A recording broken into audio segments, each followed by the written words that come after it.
enjoy what's first ever. A 2-on-1. Oh! Did he bring it in? He did! It is caught!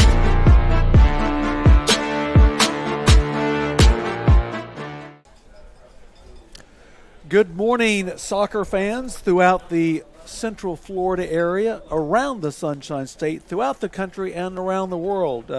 I'm Mike May, your host of today's Class 5A State Championship Boys Soccer game here in the state of Florida.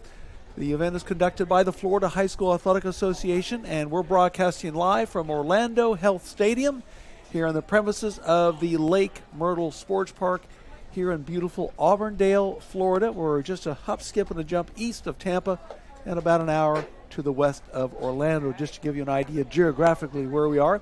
It's a beautiful day, partly cloudy skies, temperature in the mid-60s. I think the temperature at its height will get up to 70 degrees, perfect for soccer. It's not hot, it's not cold, it's not windy, it's not humid, it's ideal. Anyway, today's game actually features two of the top high school teams in the country. Actually, it's the top two teams in the state of Florida. In white, we have the Jesuit Tigers from Tampa. They had a short commute. They probably slept at home last night on their own bed. And the favorite in black is Arnold High School from Panama City Beach. They're on the western edge of the Florida Panhandle. In fact, they're so far west, they are in the central time zone. Arnold, of course, they're known as the Marlins. The Jesuit team, they're known as the Tigers. Tigers in white, and the Arnold High School team in black. Again, these are two of the best teams, not only in the state of Florida, but around the country. Arnold in black is ranked number 1 according to Max Preps, and Jesuit in white is ranked number 2 in Florida, number 4 nationally, and Arnold, again, is ranked 3 nationally. So you have the third and fourth best teams in the country nationally, and the top 2 teams regardless of classification here in Florida. So this is definitely going to be a great game on paper. I'm sure it will be in reality.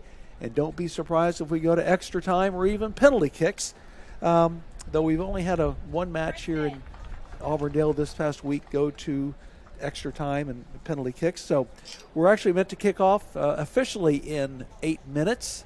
10 o'clock is the official starting time, but everyone's been recognized, introduced. We played the national anthem, and as I look at my clock, it says 9:52, so we actually may get going a little bit early.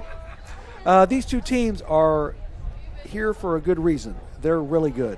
Jesuit, again, in white, the record of 22-1. The last time the Jesuit lost was back on January 3rd. They lost 1-0 to Gulf Breeze. They're currently riding an 11-game winning streak. Arnold in black, record of 18-1-4. That means they played 23 matches this year and only lost once. That last loss was on December 16th against McClay. That was a 1-0 difference. So we've got a very strong partisan crowd.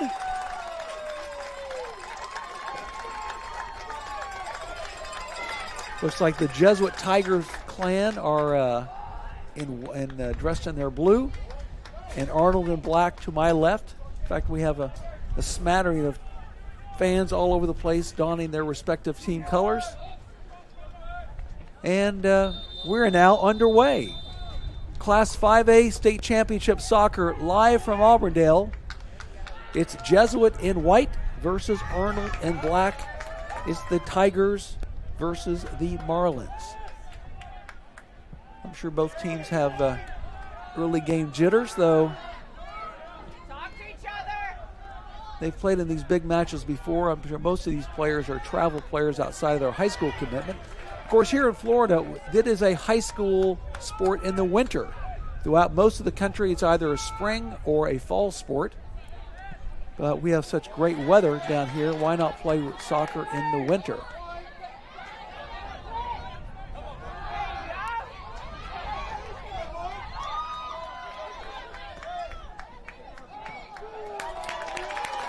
Jesuit in white seems to have controlled most of the action. And there's a call that goes against Arnold. And for Jesuit, we have a free kick just inside the halfway mark.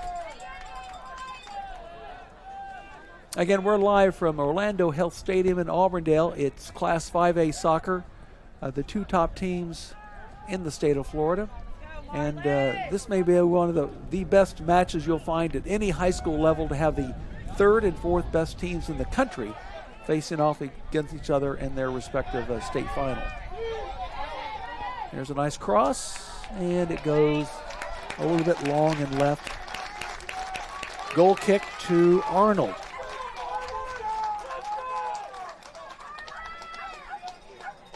The three referees in the match today, in fact, we actually have a backup referee on the sidelines just in case of an injury, but they're here for a reason. They've been graded at a high level, and they're fit, and they know how to blow that whistle loud. I'm actually a high school soccer official myself here in the state of Florida, so I'll keep an eye on the gentleman in aqua, but so far so good.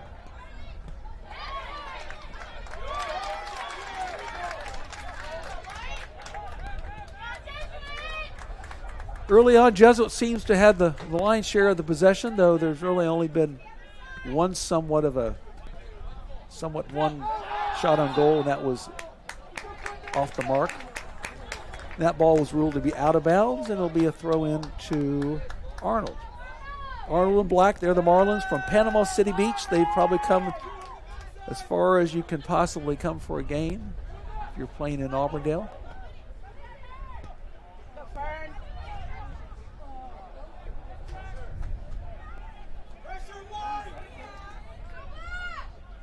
Everybody looking for that elusive cross for a header or kick and goal. Regardless of the level of play, whether it's World Cup, collegiate, high school, or travel, everybody's looking for that cross.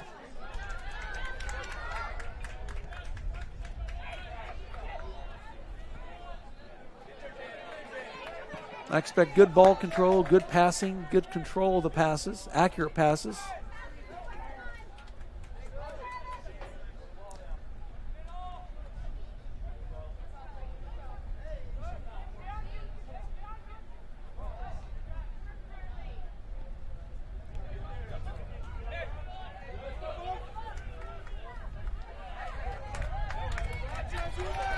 I think one of the interesting things about soccer that I enjoy so much is that when any team gets possession, I view that as a legitimate major goal-scoring opportunity. And while most chances do not result in a goal or even a shot, here we have the possibility of magic. And so Jesuit in white looking to control the midfield, make a run down the line, and it goes the other way. And it goes the other way again. Look for that ball to go the other side of the field where there's a little bit of space.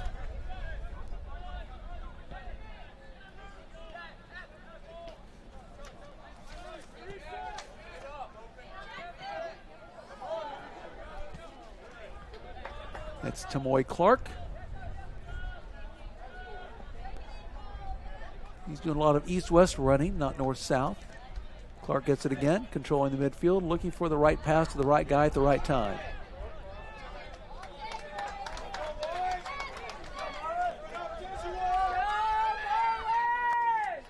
It appears that Clark is easily the general of the midfield for Arnold. Rather for Jesuit, I beg your pardon.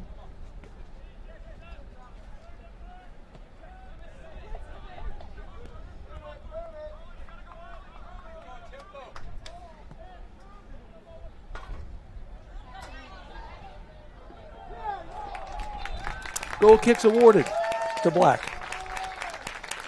Arnold with the ball. Jesuit trying to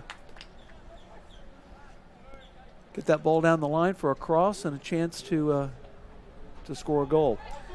Jesuit this year, they're in white. There's a possibility.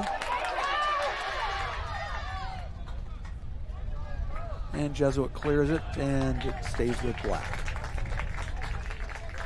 Arnold's top goal scorers this year, the Arnold Marlins, Thomas Galicia, 15 goals. He wears number 17. Look for him. Travis Novak, number 77, has 15 goals, and Deshaun Page, number 8, has 11 goals for Arnold.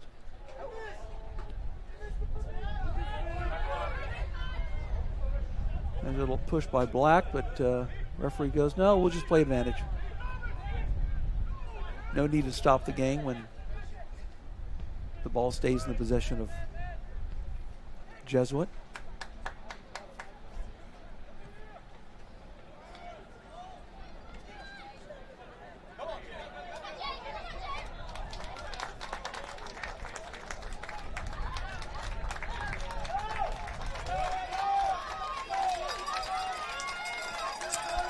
Now we have one of our first legitimate goal scoring opportunities. We have a corner kick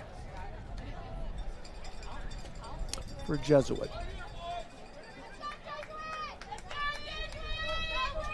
Looks like Evan Yockey will be taking that kick for Jesuit. He's a left-footed kicker, at least on this one he is.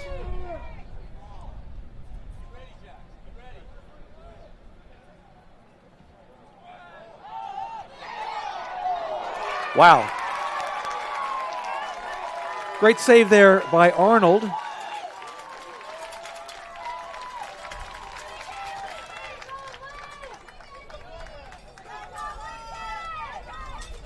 That ball was hooking around like he was going to go for the goal, but I think actually just sort of fell in the lap of the opposing goalkeeper, and that's that.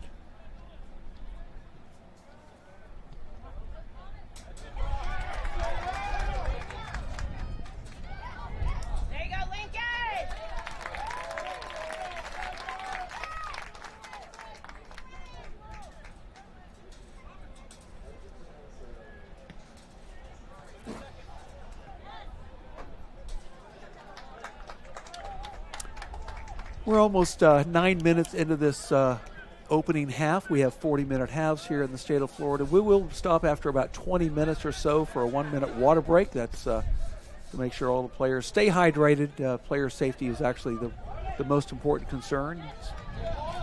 The result of the match is actually secondary. Jesuit. There's a nice move, nice cross, and it just goes astray. We're actually going to call that a corner kick. Again, Jesuit in white. It's actually ranked number 2 in the state of Florida. They were the slight prohibitive underdog, but they've been playing like the favorite so far.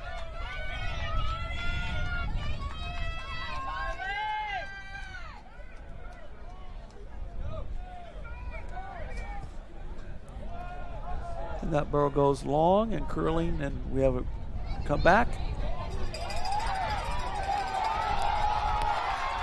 Arnold clears it. So we've had 2 decent opportunities for Jesuit to score a goal, both off corner kicks, and both times they were neutralized, but just barely by Arnold.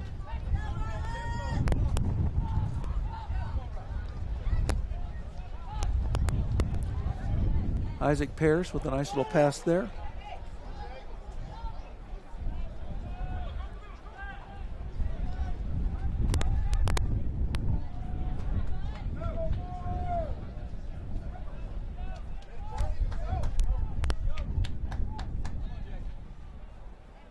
Great control passing there by Arnold, or by Jesuit rather, in white.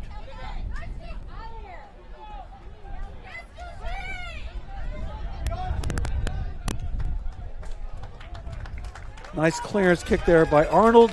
The ball retained, stays in the same hands of Jesuit. Tyler Crossley with the throw in there.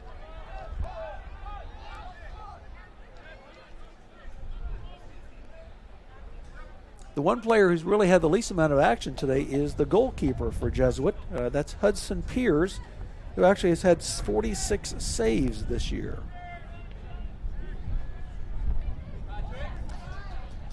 Yet another promising maneuver by Jesuit, and I think we're going to call that a goal kick. Yes, I would agree. Good decision, Mr. Referee. Just off the foot of the Jesuit attacker. So the ball can go really anywhere in that 6-yard box. And it can be kicked by anyone, but in this case, the goalkeeper for Arnold will do the honors. I believe that's number 0, Lincoln Gunn.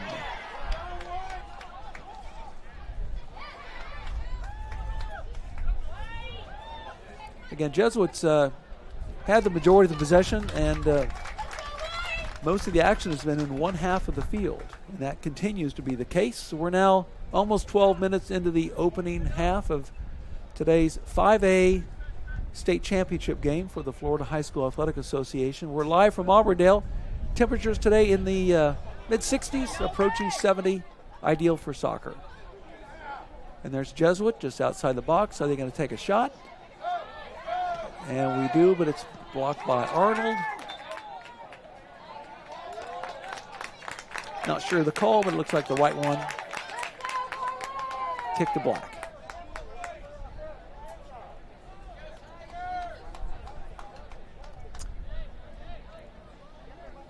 Jesuit, again in white, earned their way to this game with a 2-0 win over River Ridge a couple of nights ago. And in the other state semifinal, Arnold defeated Pembroke Pines Charter from Broward County in the south, 1-0. Arnold's riding a 7-game winning streak. Jesuit has 11 games in a row that they've won.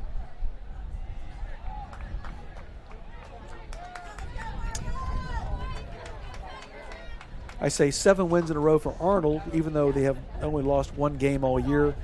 The last loss was back on December 16th against McClay. In that streak, there was a couple of ties. But again, the last 7 games for Arnold have been victories. And here comes Jesuit again, building from the back.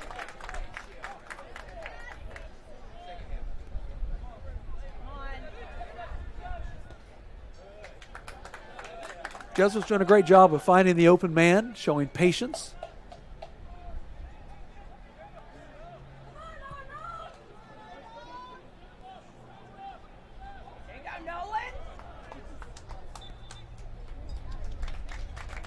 Ball goes out, off black, white ball. Jesuit throwing in.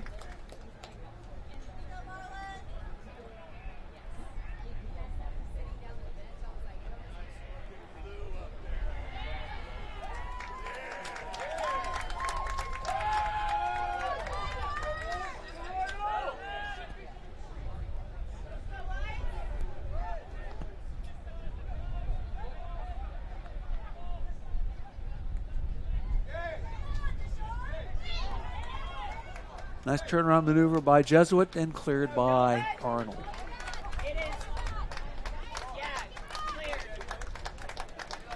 Arnold with a record of 18-1-4, number 1 in the state of Florida, number 3 nationally. Jesuit, record 22-1, number 2 in the state of Florida, number 4 nationally. These two teams are virtually identical versions of one another. And what separates the two is the narrowest of margins.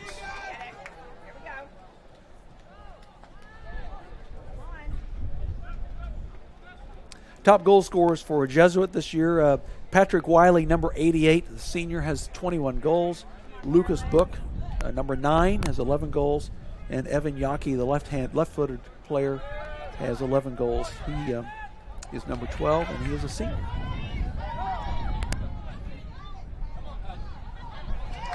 That was Patrick Wiley with that little head, number 88. Wiley with a shot, and no penalty given. I think that was the right call. The fans cheering for white don't agree, and the fans of black, they think it was a great non-call. I agree.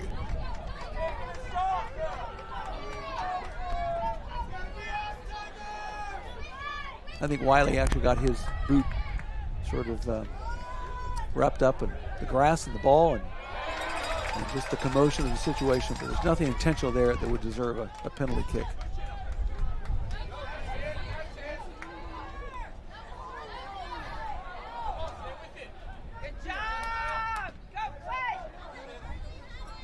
Again, Jesuit definitely the upper hand as far as time of possession is concerned. We don't have that stat handy, but I've been looking to my left pretty much the whole game. That's Evan Yockey, number 12. He was going to throw it in. He gives it up to Nick Smith.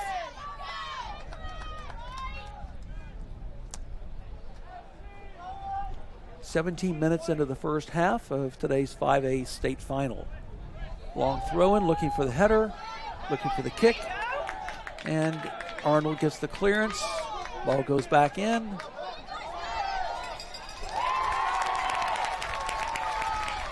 Good save by Lincoln Gunn. Wearing red for Arnold.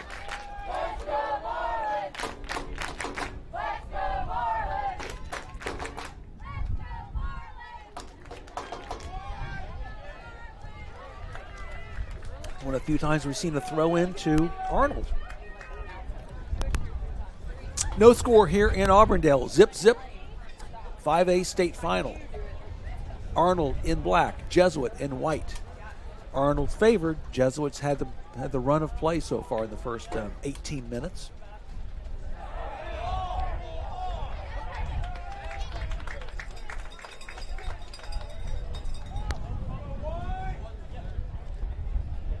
Free kick to Jesuit, deep in their own territory. Just looking to get the ball to midfield and then control it from there. Goes a little deep.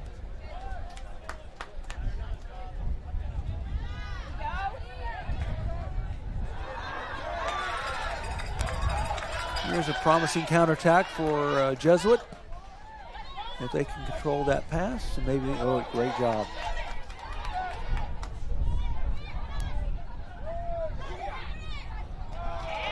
That shot just goes wide left. But that maneuver, actually, we had Yockey, number 12, and Patrick Wiley, number 88, all seem to touch the ball there. Lucas Book as well. Wiley leading the team in scoring. He's number 88. He's got 21 goals. Lucas Book, 11 goals, wearing number 9. And Evan Yockey, number 12, 11 goals this season.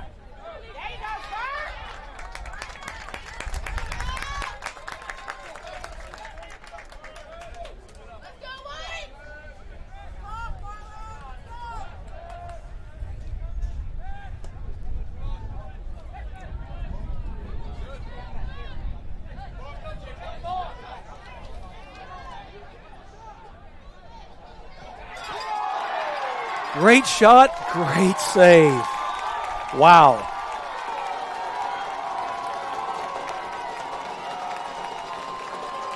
Looked like that was Patrick Wiley with the shot.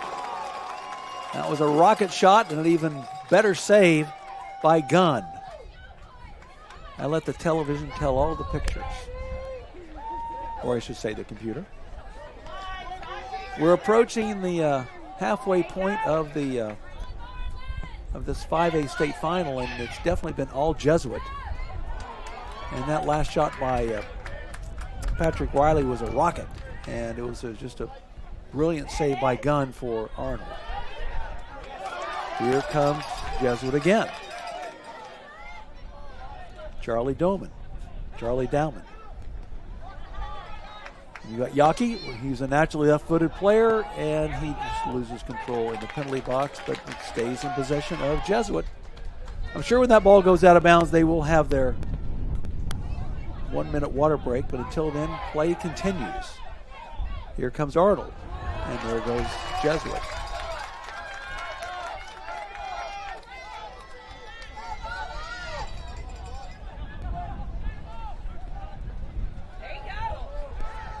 Nice cross there by Book, number 9.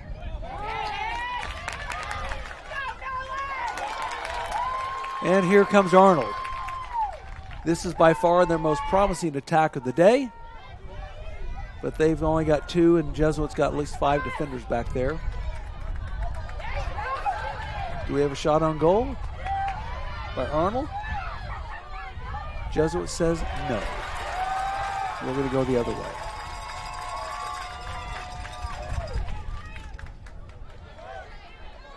I'm sure these players will look forward to a little 1-minute water break as soon as the ball goes out of play. They've been running their tails off for the last 20 minutes. We're now past the halfway point. We're 21 minutes into the 40-minute first half.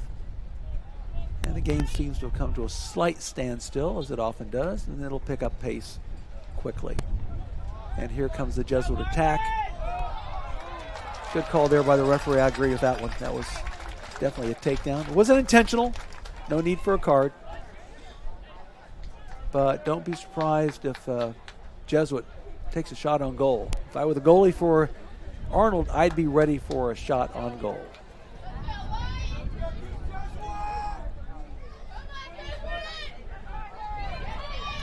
Number 8, Keegan Clamp with the attempts. He asked the referee for 10 yards to get the maximum distance between himself and the Arnold defender, and the referee did just that. The other referee is looking for offsides. Everything looks good. And it goes the other way. And we're going to have that water break as I expected. So the time has come to a temporary stop. We're at 17:52 to go here in the first half. And we're here for the mandatory water break. No score here from Auburndale. It's the Class A final of the Florida High School Athletic Association.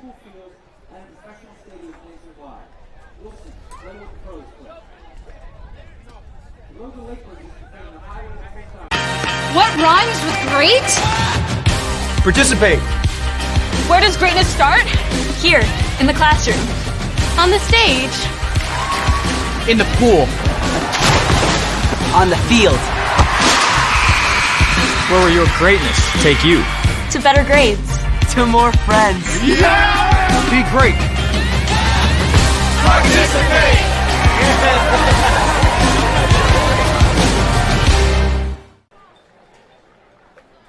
All right, we're back live here in Auburndale, Florida. We're just a stone's throw east of Tampa and about an hour's drive to the west of Orlando. This has been a very well-played, competitive, intense first half of this year's Class 5A state championship of the Florida High School Athletic Association. And again, we've got Arnold in black, which is actually ranked the number 3 team in the country, number 1 in the state of Florida, but they've been playing a lot of defense. And the Jesuit Tigers from Tampa, which are ranked 2nd in Florida, right behind Arnold, number 4 nationally, they've had the lion's share of the possession. They've had some great shots on goal, and I'm shocked that we don't have one goal on the scoreboard, but all credit to the Arnold defense. And we'll see if they can pick up some possession. Again, the most lonely player on the field so far has probably been the goalie for Jesuit, Hudson Pierce, who actually has 46 saves this year. But he's actually now standing about 15 yards outside the penalty box as the ball's in the other end of the field. Throw in by Nick Smith, looking for some type of deflection, and a clearance by Arnold. And the ball stays with White. With Jesuit. Ball gets tossed in the field. Thank you very much.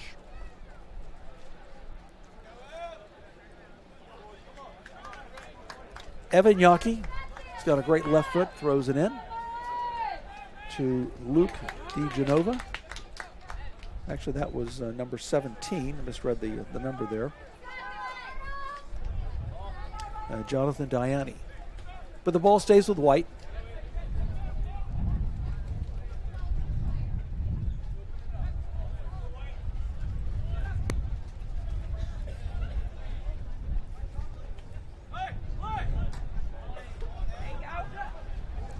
Yockey again with the throw-in. Ball's being volleyed back and forth off the respective heads of both players and both teams.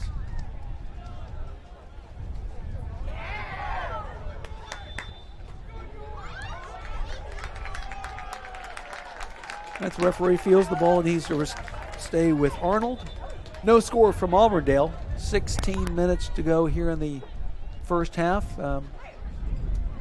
Given the firepower, both offensively and defensively of both teams, I'm not surprised that we've not had a goal, though Jesuit has definitely had the run of the field, more shots on goal. All credit to the Arnold defense.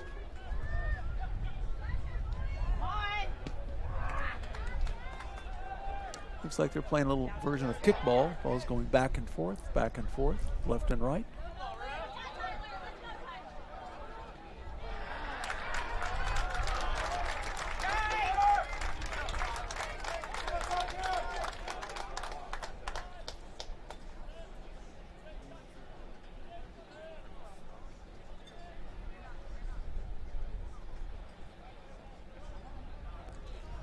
All right, here's the Jesuit attempt, looking for that cross, and it comes, but there's no one there to kick it in goal. Penalty box is totally manned by black defenders. But again, here's Yaki, looking. There's no panic, no rush for Jesuit. They've really controlled the game. They've controlled the flow of the match, and they've been able to find one teammate after another.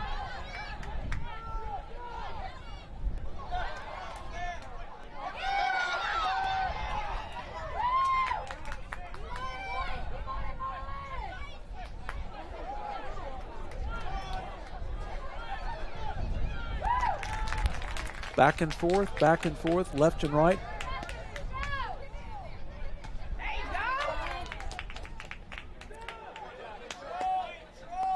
Again, look for number 88, Patrick Wiley. He has the ball right now, makes a nice little pass. He scored their most goals, 21 this year.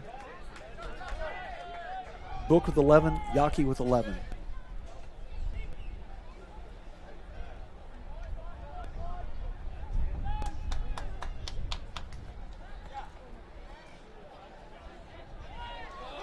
Drilling, shooting. Wow. Another strong shot. I think that was Yaki with the shot on goal, number 12. He's got that great left foot. And all credit to the Arnold goalkeeper. He's been the man of the match so far for them.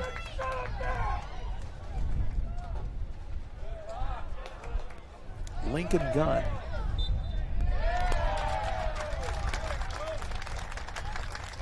Again, yet another call in favor of Jesuit. Generally speaking, when teams that play harder, play more responsibly, they generally speaking get the calls. Here's a nice floater into the box, and it goes the other way.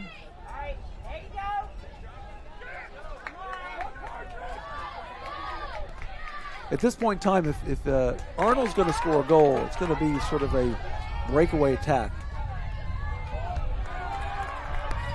And the Jesuit defense is tested, and they pass. They retain possession, and they're able to control the midfield. Looking for a pass down the line, and there's number 88.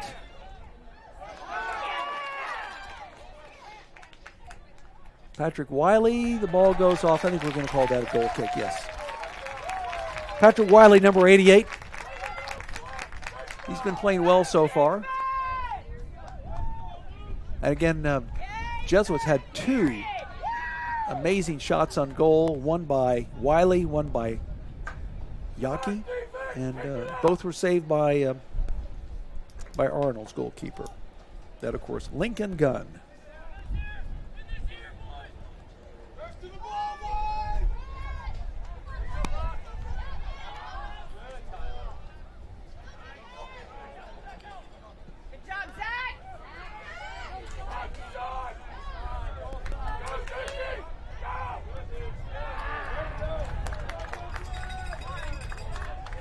As much as the Jesuit fans enjoyed having that ball, there was just far more white defenders back there. Wherever you seem to look, whether it's offense or defense, Jesuit seems to have bigger numbers. We are so proud of you. And there's Gunn with the kick.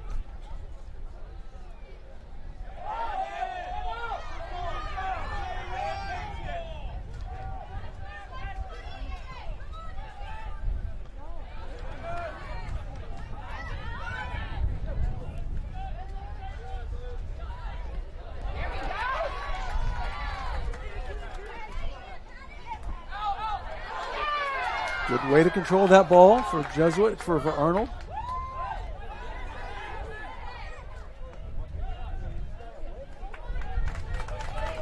Arnold's been able to make, one, maybe two passes, but once he gets to that third or fourth pass, Jesuit seems to get in the way and be like the proverbial fly in the ointment. And here comes Arnold.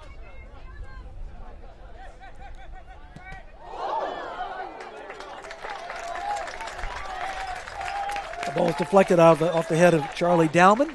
He seems to be okay. The referee's going over to make sure he's seen straight. We're good.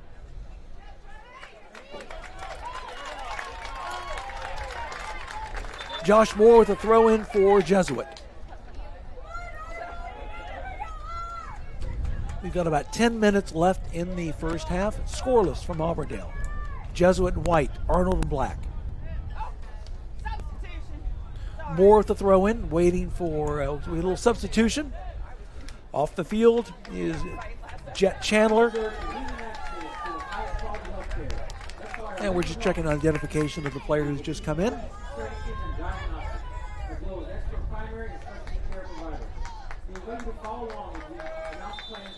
And we resume play.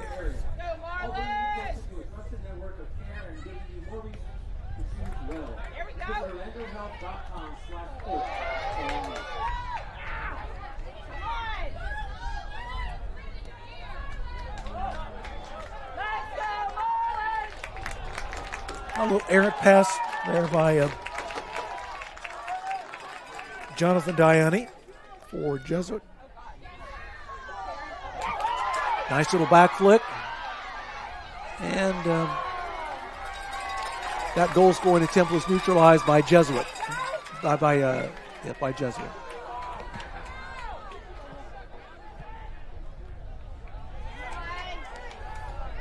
We're beginning to see a little more possession for Arnold in black. But as soon as we say that, Jesuit's running down the far line. And the ball stays into play. And it goes out. Throw in white. Just over 8 minutes to go here in the first half of the Class 5A state championship game contested by or promoted by the Florida High School Athletic Association. Here we have another substitution for Jesuit, bringing on a fresh set of legs.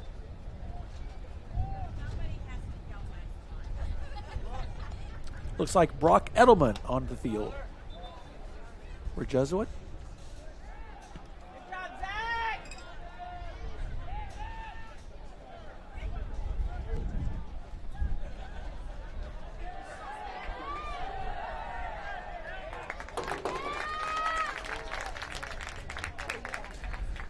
Sunny skies here in Auburndale, partly cloudy, no chance of rain. High today, it might get to 70 degrees.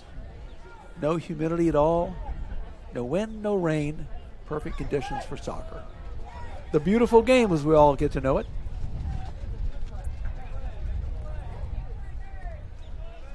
Evan Yockey, he's a big part of the attack.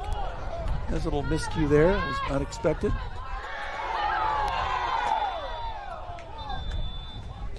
We have a high kick there by Luke DeGenova, and that's going to get a yellow card. He's going to go off. He can be replaced. He can come right back.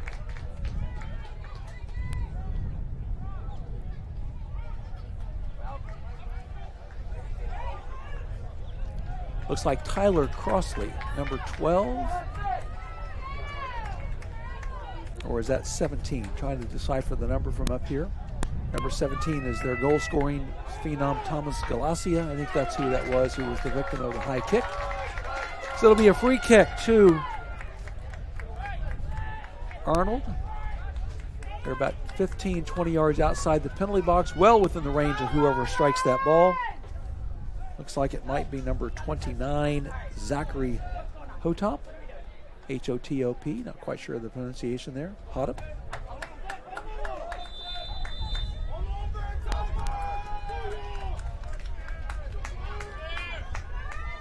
But it looks like it's not Zachary. Yes, it will be Zachary. And there's a little give and go.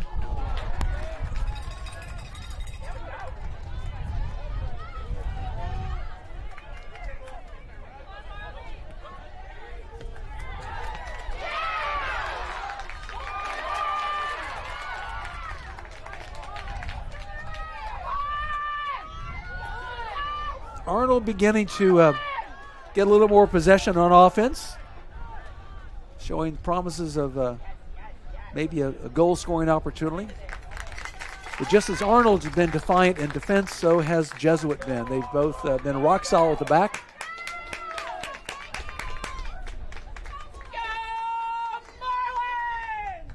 And Lincoln Gunn, the goalie for Arnold, has definitely been the man of the match. 2 spectacular saves here in the first half off 2 well-struck shots on goal.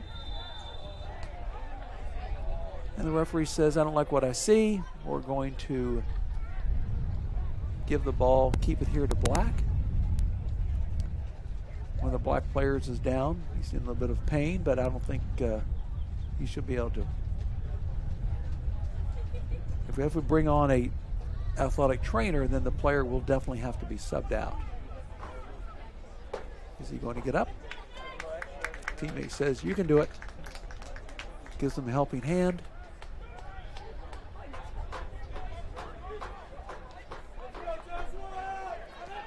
The clock continues to wind down, just under 6 minutes left in the first half. That's according to the clock on the scoreboard, but the actual official clock is in the hands of the center referee. He's the one who stops time, adds time, in case of injury or whatever the case may be. Scoreless. This is probably the best opportunity so far for Arnold. Just outside the penalty box, the player's left. Looking for a swinger. Off the crossbar. Whoa!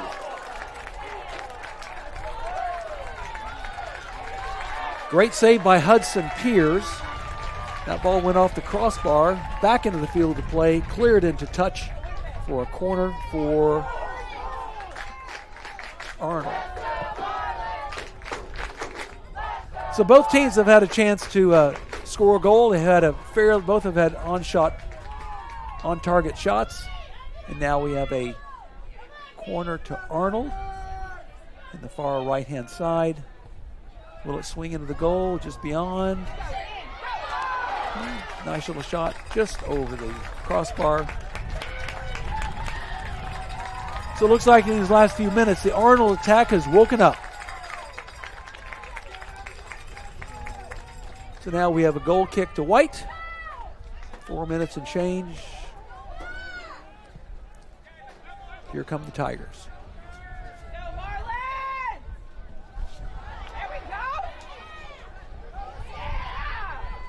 Jesuit in white, Arnold in black. Arnold from Panama City, and Jesuit in white from Tampa.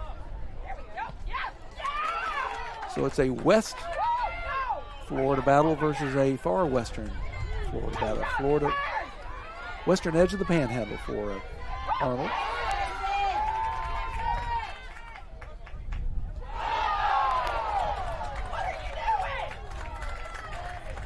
Looked like a little arm check there by Jesuit, but the ball went out of bounds off him, and it stays as a throw-in for Arnold.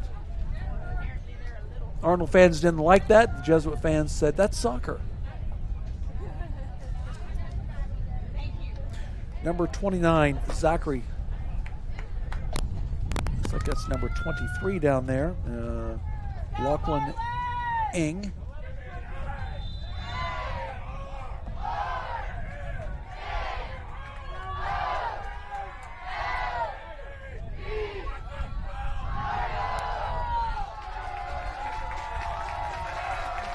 Nice clearance there by Jesuit, but collected by Arnold for the one more counterattack, but it goes out of bounds. It'll be a throw into White.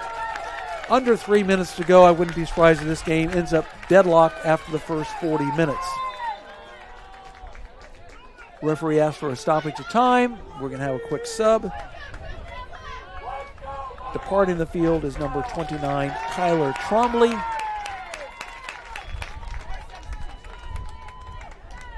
And we're just trying to get the number of the player who just came on board.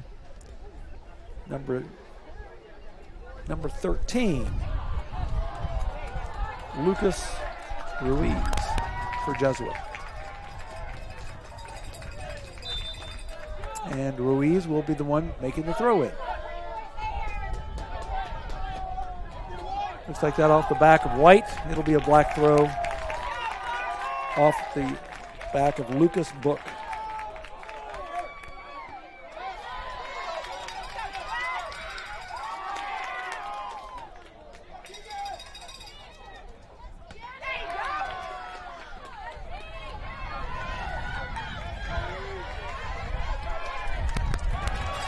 Good takeaway there by Jesuit.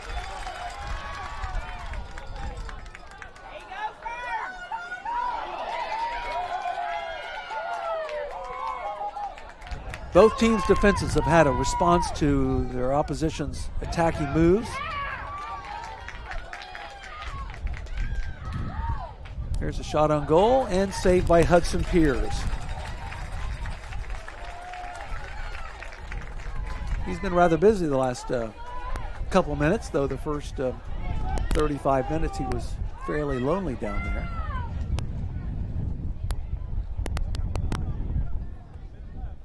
Here comes Jesuit. Takedown? Yep, I agree.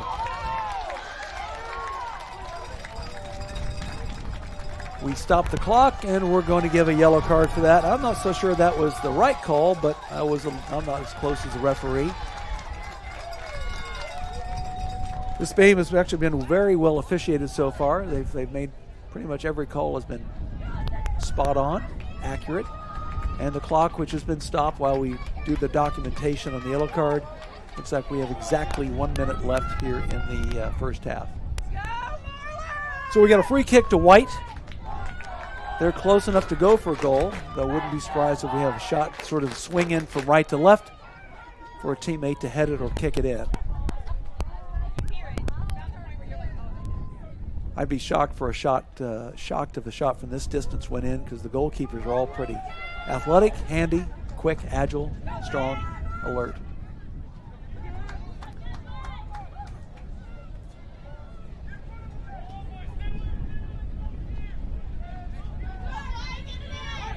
Is it Keegan Clamp with the kick, number 8? We're just trying to check the ID. The curler, header, safe.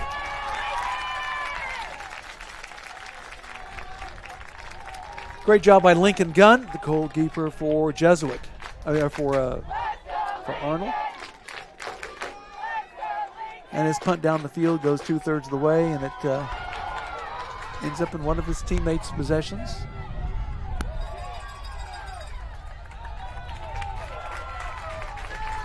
Mason Culver, actually number 2 for Arnold. That was Carson Stewart.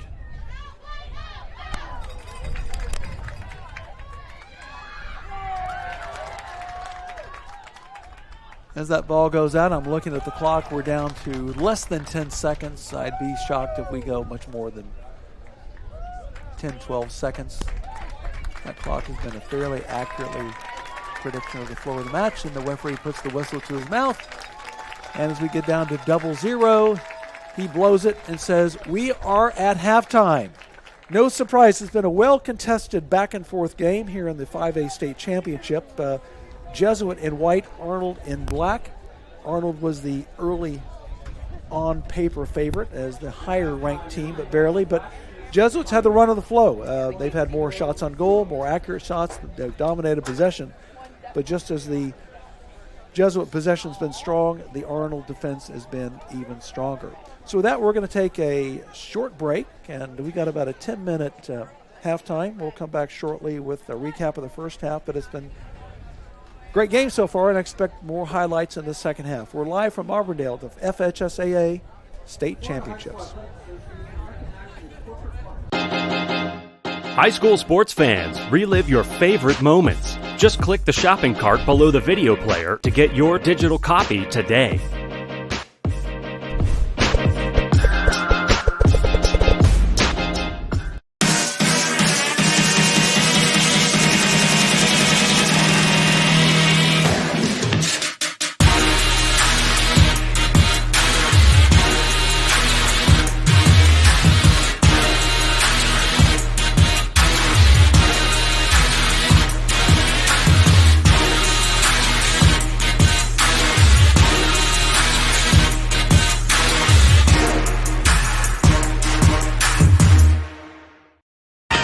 What rhymes with great? Participate. Where does greatness start? Here, in the classroom.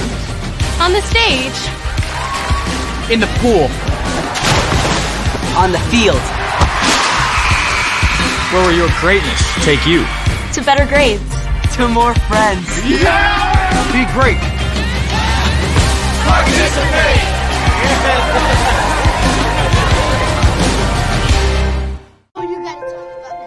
The innocence of youth. Is there anything any better? But soon they'll be in high school and facing all the same challenges you faced. How to make friends, how to fit in, how to be cool.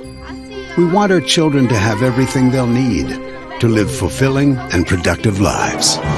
Make sure the kids in your family are among the more than 12 million participants in America who take part in high school sports or activities.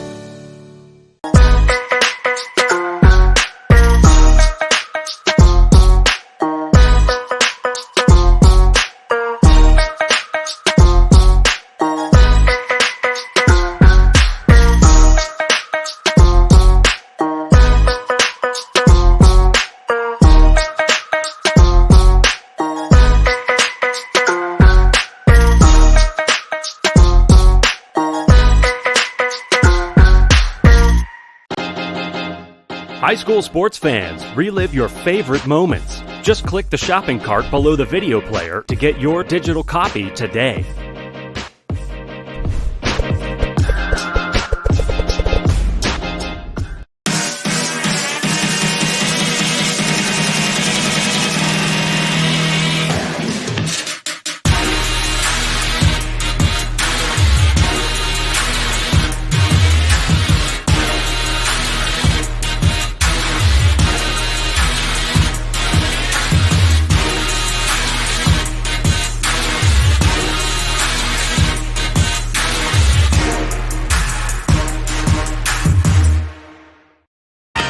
What rhymes with great?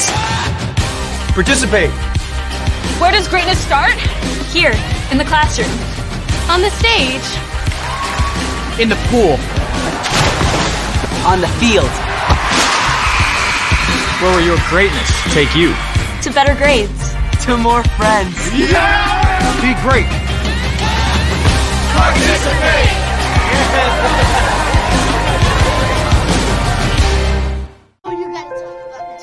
The innocence of youth.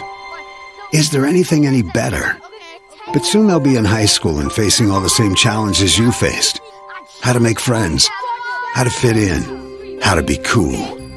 We want our children to have everything they'll need to live fulfilling and productive lives. Make sure the kids in your family are among the more than 12 million participants in America who take part in high school sports or activities.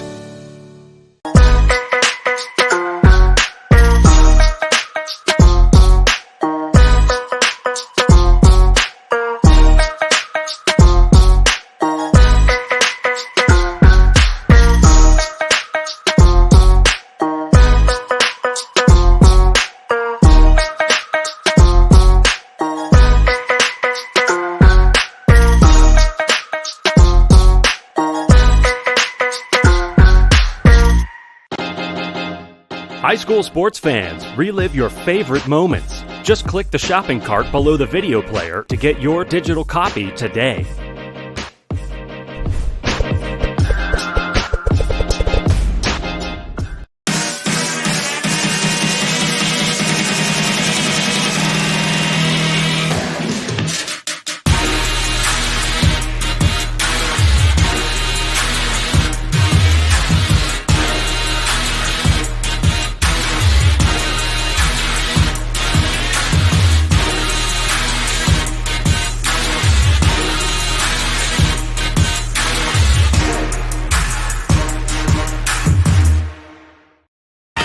What rhymes with great? Participate. Where does greatness start? Here, in the classroom. On the stage. In the pool. On the field. Where will your greatness take you? To better grades. To more friends. Be great.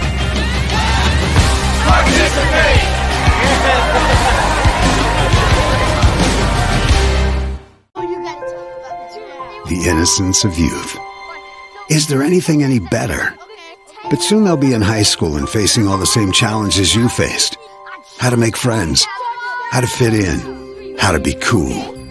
We want our children to have everything they'll need to live fulfilling and productive lives. Make sure the kids in your family are among the more than 12 million participants in America who take part in high school sports or activities.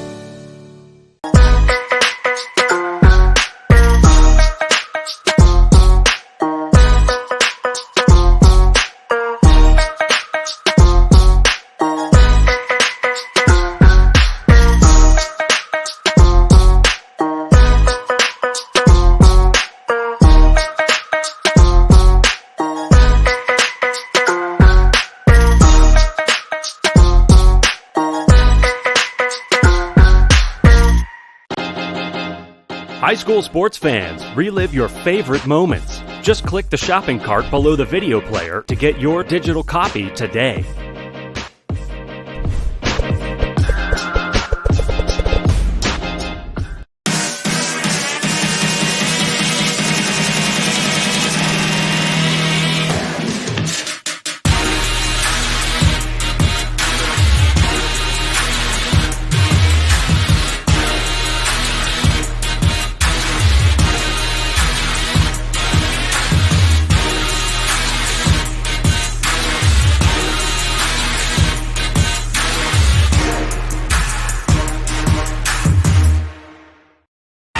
What rhymes with great?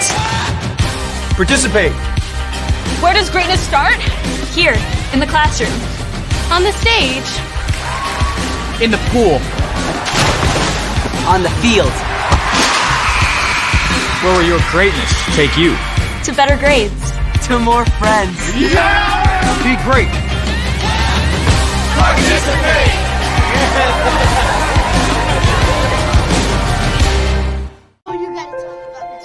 The innocence of youth. Is there anything any better? But soon they'll be in high school and facing all the same challenges you faced. How to make friends, how to fit in, how to be cool. We want our children to have everything they'll need to live fulfilling and productive lives. Make sure the kids in your family are among the more than 12 million participants in America who take part in high school sports or activities.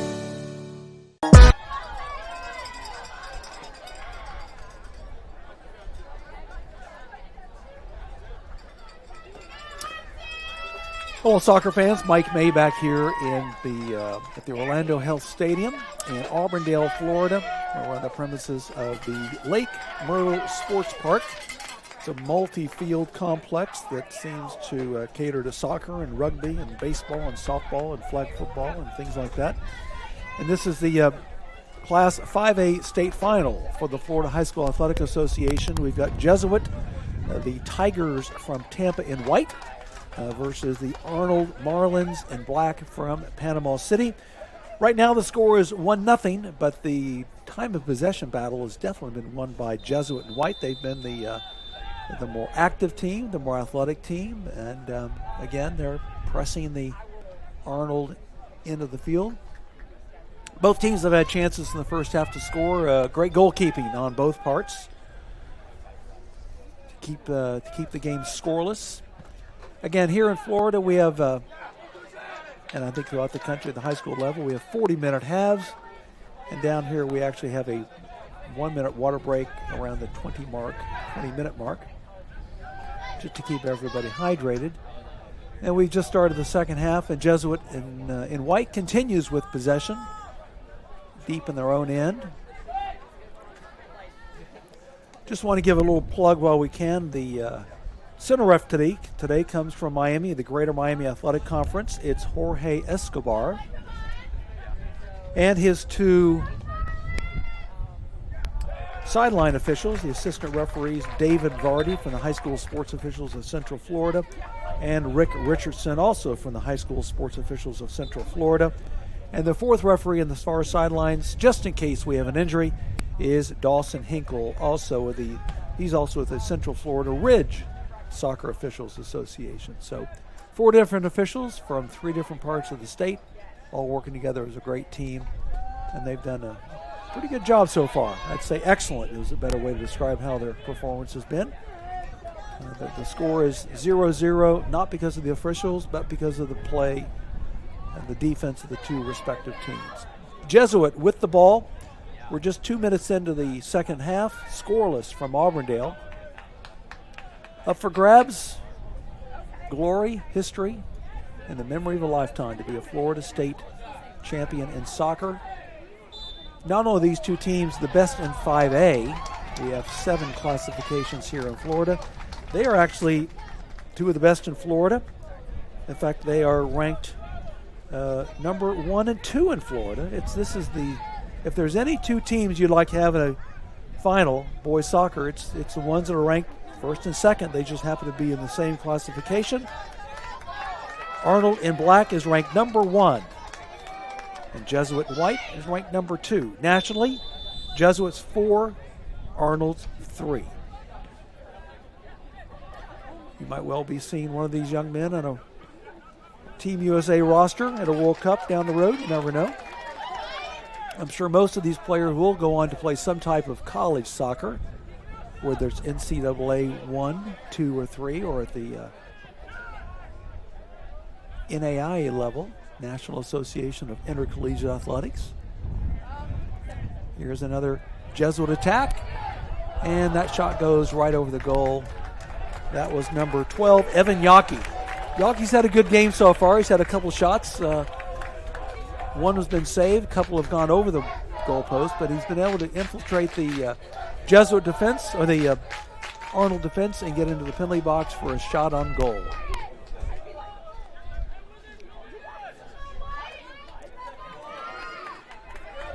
Based on the camera angle, all the fans are below me, really out of sight. At the far end of the field, you have the 2 squads side by side. Arnold in black, Jesuit in white, and the referee says, no, let's do that over again.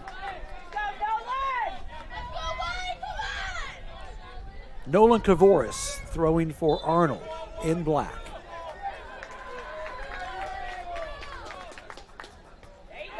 There's a flick header.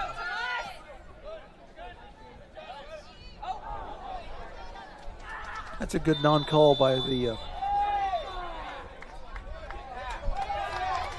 Okay, someone's going to be given a card. Looks like number 17 for Arnold, which is actually their leading goal scorer, Thomas Galacia. It's either 17 or 12. I think we're going to call it 17.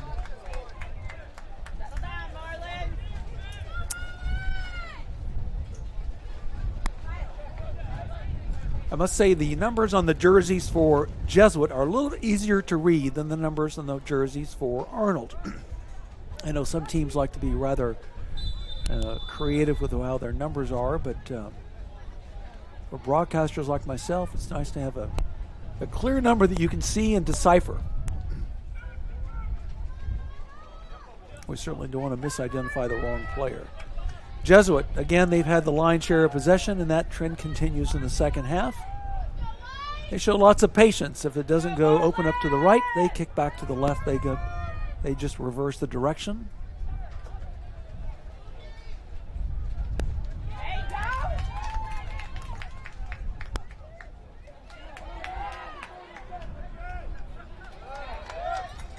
Five minutes into the second half, scoreless from Auburndale.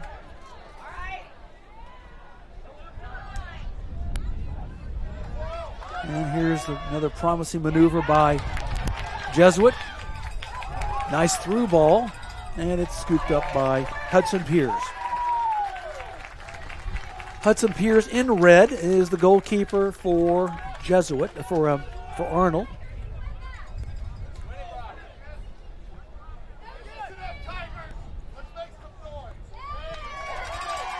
Tigers in white and the Marlins in black.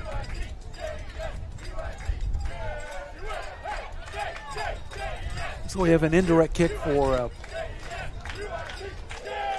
Arnold. just beyond, it's outside the center circle.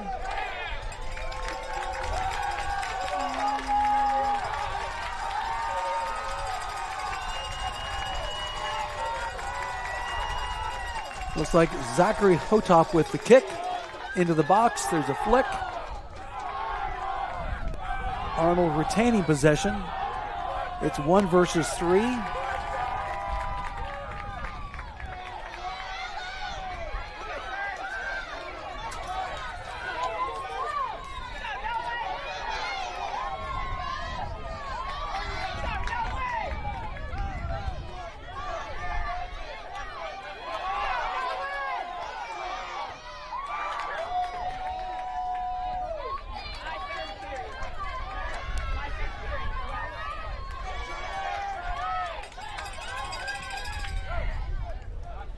And Jesuit get another possession.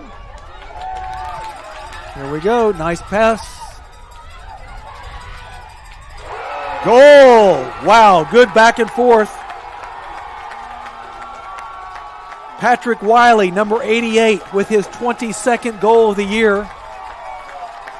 He made a pass to a teammate who passed back to him, and he just took that shot on the one attempt to the top of the goal mouth. 1-0 Jesuit.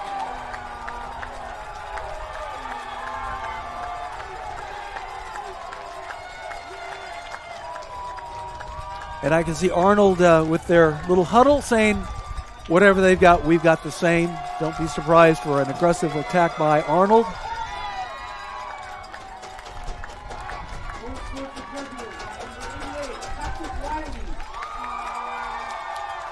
Wiley's had a couple of shots on goal today that were saved by Hudson Pierce, but this one was just a little bit too hard, too high, and out of reach.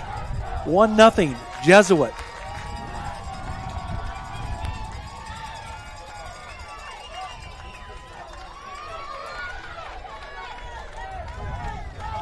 We see one of the Jesuit players, actually number 3 for Arnold, put his shin guard back, Nolan Kavoris. So again, the clock does stop after a goal, so we have all that celebration. There's no time lost. And we have 33 minutes left in the game, at least in regulation. Jesuit with the narrow 1-0 lead.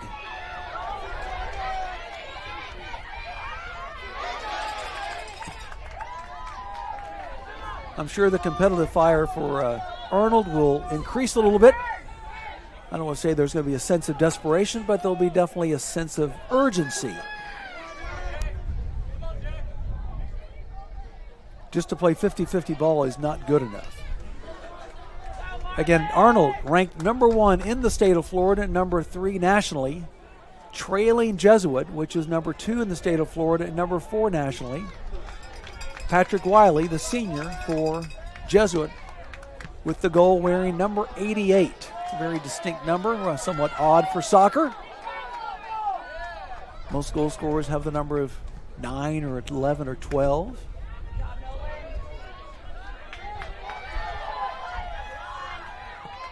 That's Dushawn Page with the red hair today for Arnold. The ball goes back to Jesuit. I'm sure the Jesuit coach is saying, we must continue to attack. Do not be content with a 1-0 lead over the number 1 team in the state. So here comes Jesuit. Ball just goes just outside. Into touch, throw into black.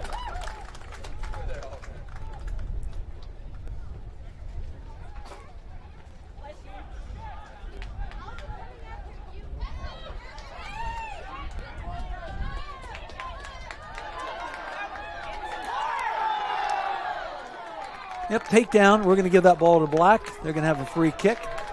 Nothing malicious or intentional, other than the fact that under the Jesuit defender was very intentional about trying to get the ball back, but he struck the shin guard and the ankle and the knee, and everything else is below the waist. 30 minutes and counting. Jesuit leading 1-0. Arnold. The Arnold Marlins from Panama City Beach.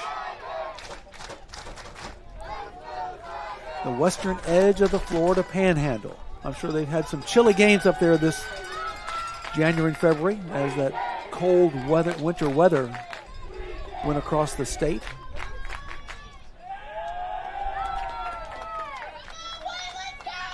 That clock continues to run as Arnold tries to figure out where that ball is going to go.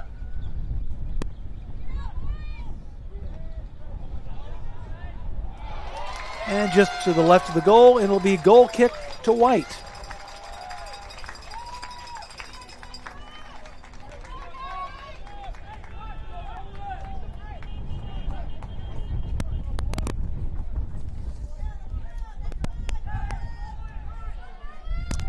Hudson Piers, the goalie for Jesuit.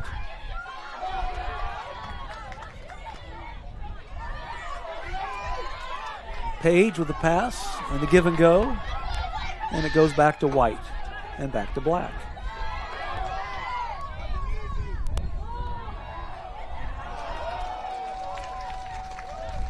That pass by Carson Stewart just beyond the outstretched arms or the outstretched legs of his teammate, number 5, Isaac Parrish. So the call is goal kick to White. Hudson Piers putting the ball down right in the middle of the 6-yard box, stepping back. He's going to try to kick that ball as hard as he can, as high as he can, as far as he can. And he's done just that. The ball is going to come down just this side of halfway.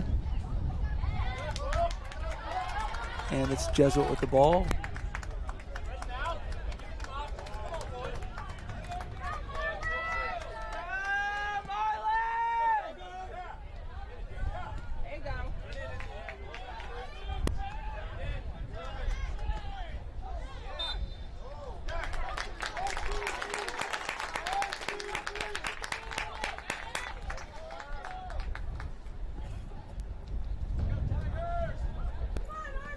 The goal for Patrick Wiley, according to our statistics, his 22nd goal of the year. He's a senior.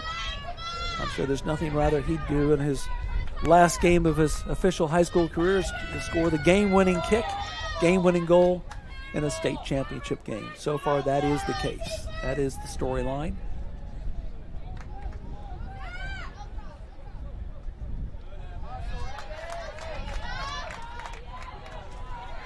Here comes Arnold, kick into the box.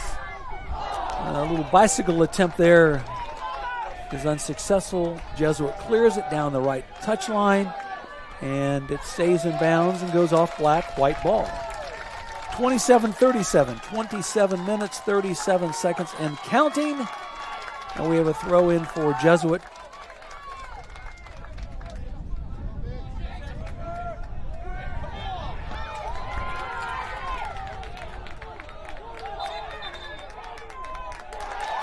Interesting call. That ball seemed to hit both players at the same time, went backwards, and went beyond the touch line, and the referee decided that the ball last went off White.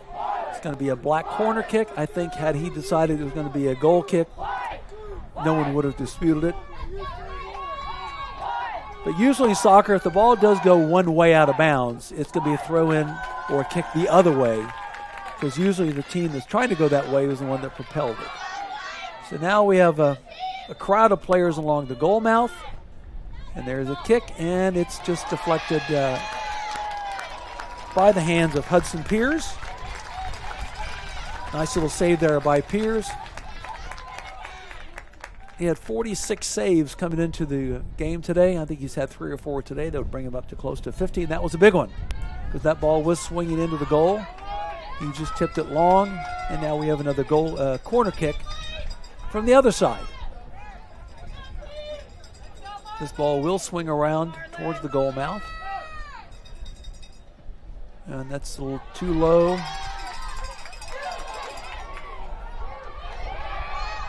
Oh, wow.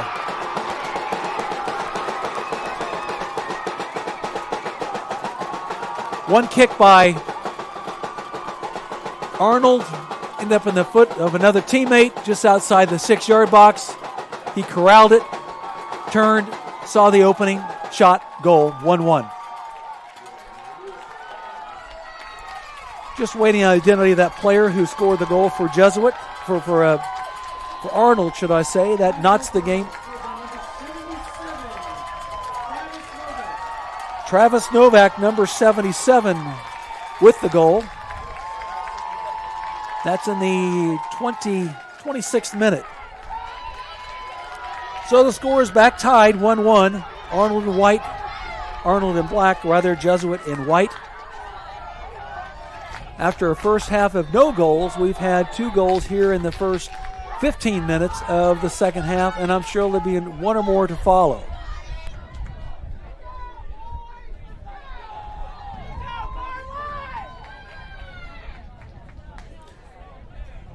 Novak's goal was somewhat by accident because one of his teammates actually took a shot from outside the penalty box. It was not exactly well struck, and it deflected and ended up in the feet of Novak, who then turned, and with his right foot, you can see the opening in the far left part of the goal, and put it there without Piers having any chance of defending it. So the game is now tied just as it started. 1 goal apiece. Both goals here in the second half.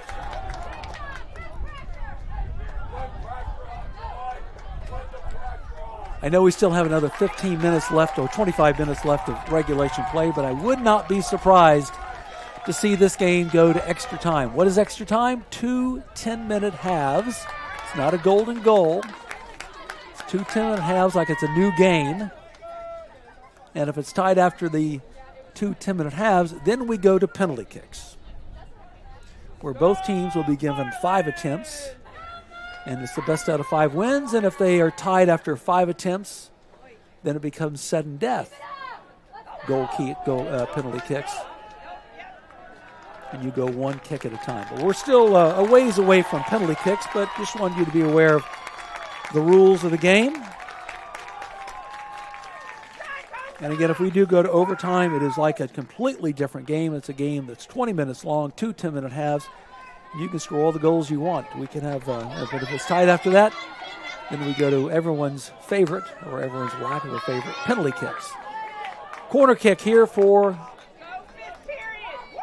Arnold. They've definitely had a run of play here in the second half, especially in the last 5 minutes. That ball is being headed around, and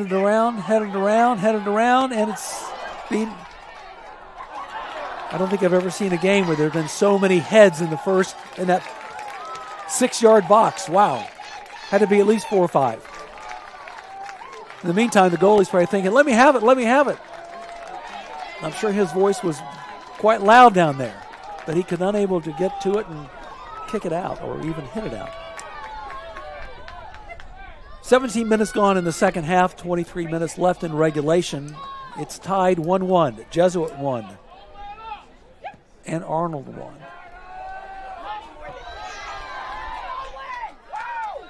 Ever since Arnold went down 1-0, their level of spirited play has definitely increased, and that's what led to their 1 goal to make it 1-1.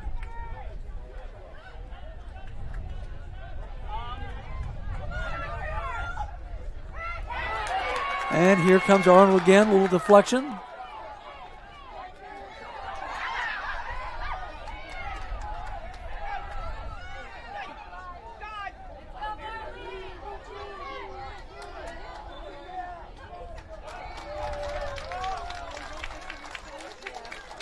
Little interference by Arnold. Kick to White.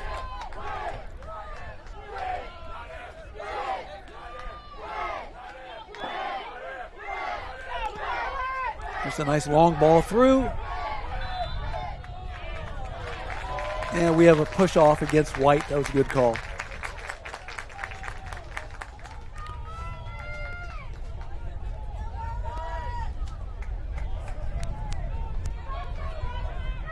And in a couple of minutes, we'll have the water break. That's at the discretion of the middle referee, Mr. Escobar. He'll wait for the ball to go out of bounds around the 20-minute mark, maybe the 18 or 19-minute mark.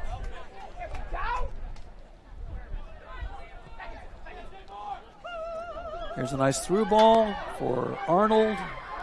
And it was kicked and crossed, and it goes out of bounds. It'll be a goal kick.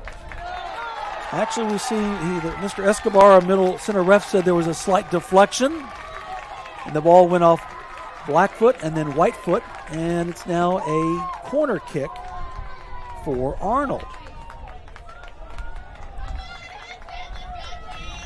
Only really he was able to make that call. He was a lot closer than all of us.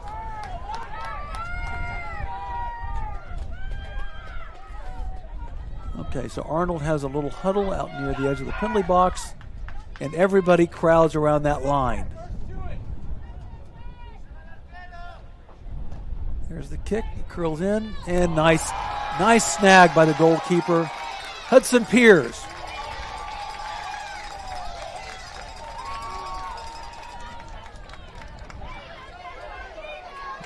And amongst all those people, that save was quite special, was quite spectacular. And the ball goes out of bounds, off white. It'll be a black throw.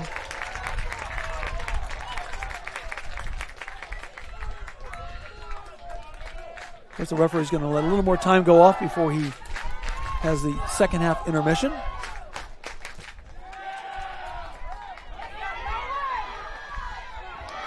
There's a nice little takeaway by Jesuit.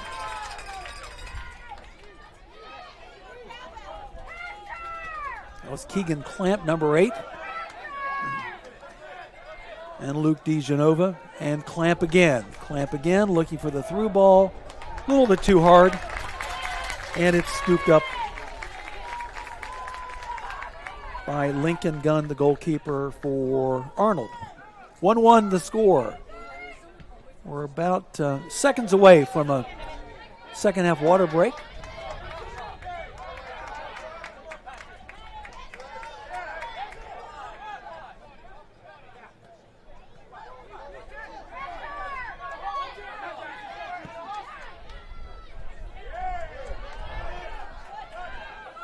There's Patrick Wiley.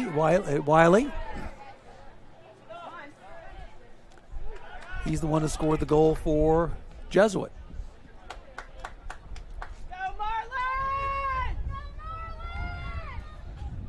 19 minutes left in the regulation of the second half.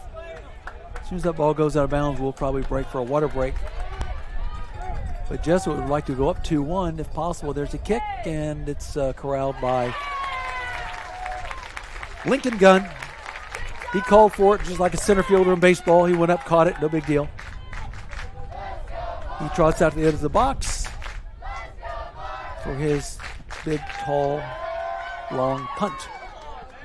Looked like we had a little push there on Black, which the referee picks up. Good call there. So we're going to have a somewhat of a short final portion of the second half because we're now at almost 18 minutes left, 22 minutes gone here in the second half. And Jesuit looking to go up 2-1. They've got a chance here. Will we get the cross? There's the cross, the deflection. It'll be a corner kick to White, off Black feet.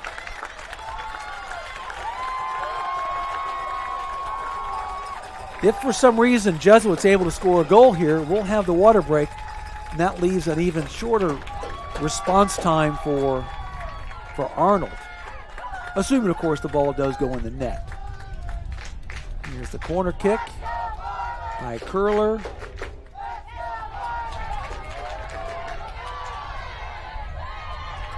Controlled by Jesuit. Controlled by Arnold, rather, I beg your pardon.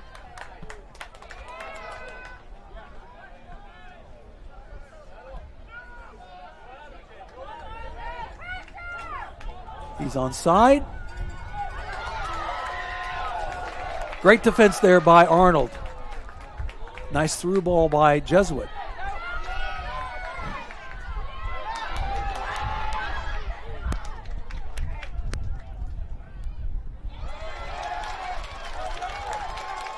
And here come the Tigers.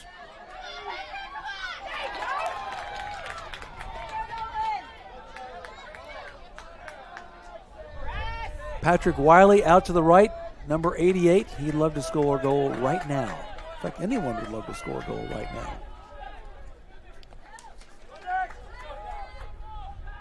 Jackson Hannon with the ball, looking for an option. Nice flick.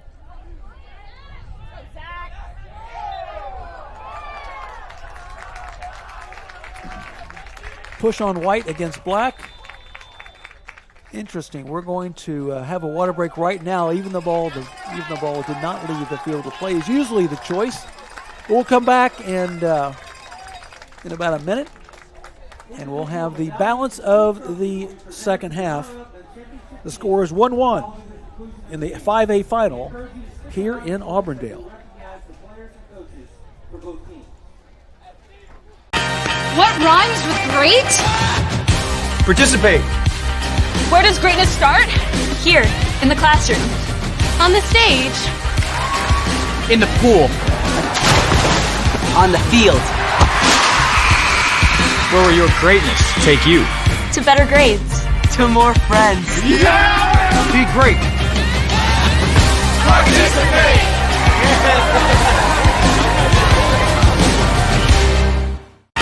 What rhymes with great? Participate. Where does greatness start? Here, in the classroom.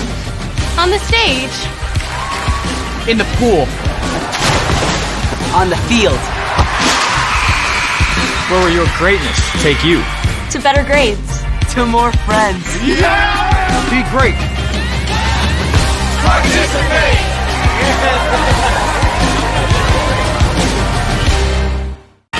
What rhymes with great? Participate. Where does greatness start? Here, in the classroom. On the stage. In the pool. On the field. Where will your greatness take you? To better grades. To more friends. Be great. Participate!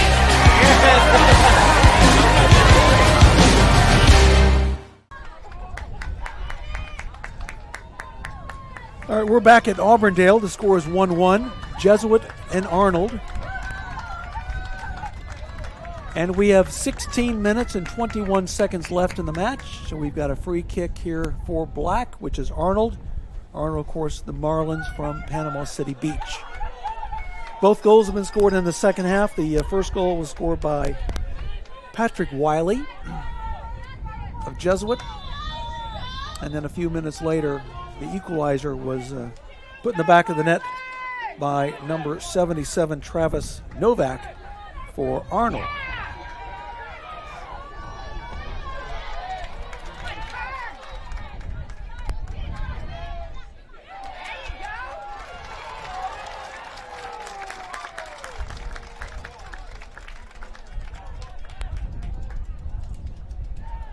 And the ball goes out of bounds off a misdirected kick, and it'll be a throw in to black.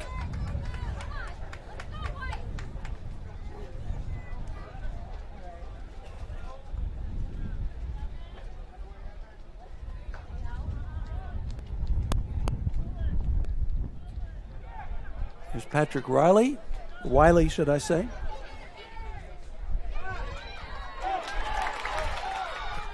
Jesuit with a nice kick there. Great defense by Arnold. But here comes Jesuit, and there goes Arnold.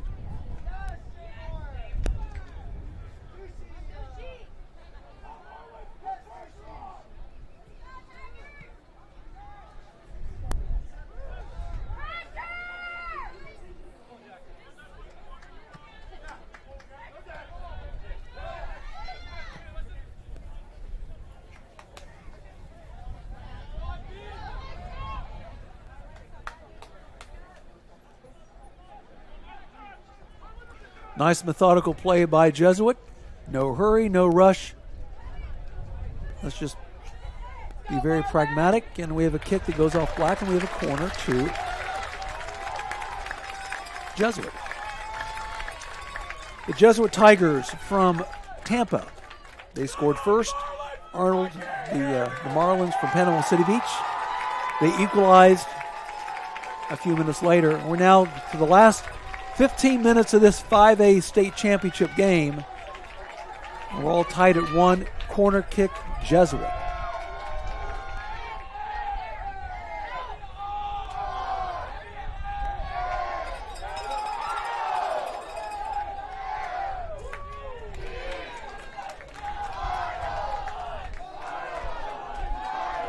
Well, the fans are definitely having a good time here today. They're loud and proud.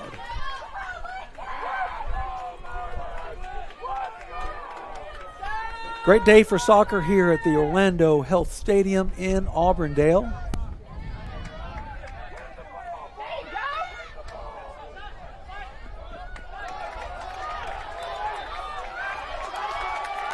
And based on my observations, it looks like most of the players have remained healthy. Speaking of Orlando Health, they've remained healthy in this match. It's been spirited, it's been physical and fierce and closely contested, but nothing inappropriate. We've had a couple of yellow cards, but relatively minor offenses. Nothing even approaching a red card or a blue card as we have them here in the state of Florida, which is another topic of discussion for another day. Hopefully we don't have that happen today. But throwing in is Nolan Kavoris. We've had a little substitution. 12:43 to go. All tied at 1. Arnold with the ball and the throw in.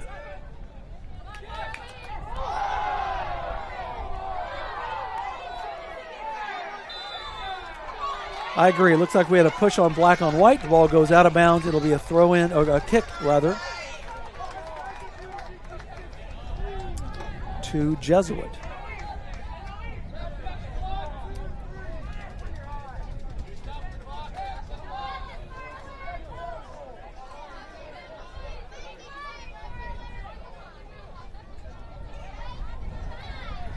Fans are asking for the clock to be stopped, but I'm sure the referee on his watch has stopped it. He just didn't indicate to the box.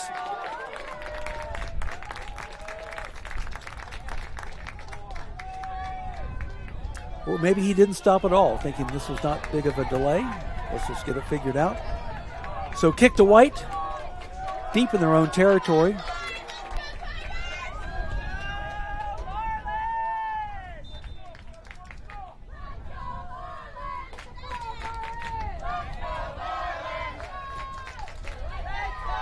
Nice little flick there by Jesuit.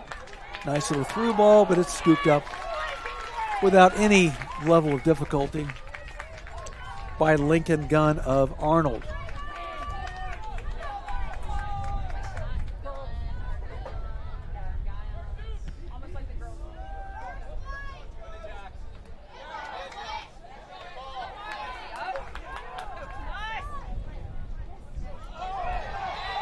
Yep, that's a good call. I saw Black sort of arm wrestle White to the ground. He's saying I didn't do it. No, I can see that from here. Good call by the referee. Jorge Escobar from the Greater Miami Athletic Conference. He's doing a first-class job.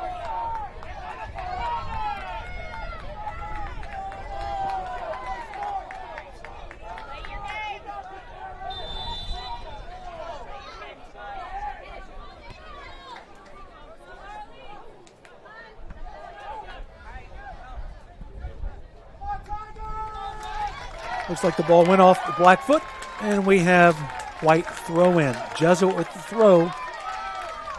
Roughly 10 minutes or so left in this regulation play. Again, I sort of expected that this match might go to extra time, but a lot can happen in the next 10 minutes. Or not a lot can happen in the next 10 minutes. Here's the takedown. Yeah, that was the right call.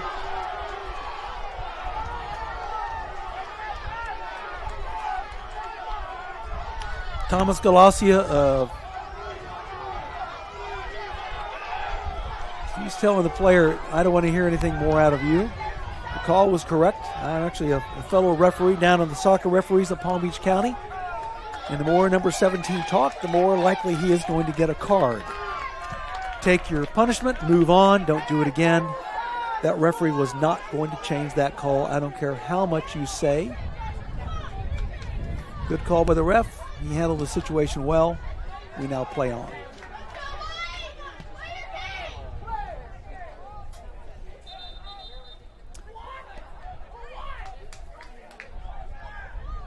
The Florida High School Athletic Association promotes Good sportsmanship by student athletes, coaches, and spectators. The Jesuit Cup cooperation by supporting participants in a positive manner.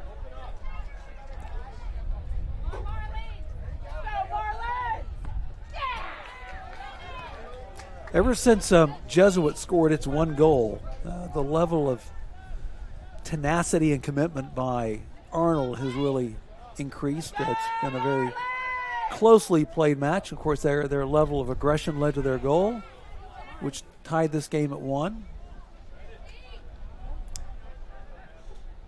And so far, the defenses are playing a little bit better than the offenses. And that's to be expected in a game of this caliber.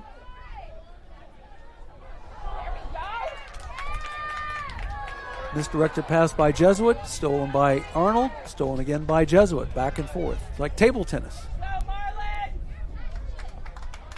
8 minutes to go in regulation. 8 minutes there or thereabouts.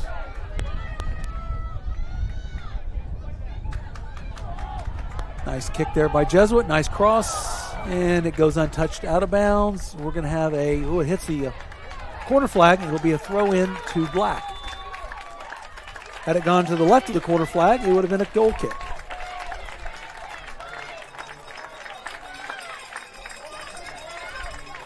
So Black throw, they're about 99 meters away from the next goal. About as far away as you can get.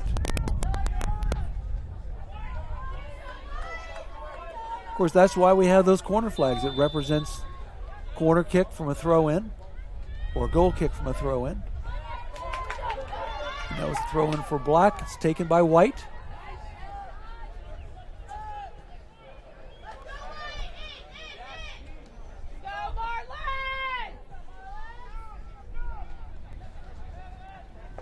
Tigers in white, Marlins in black.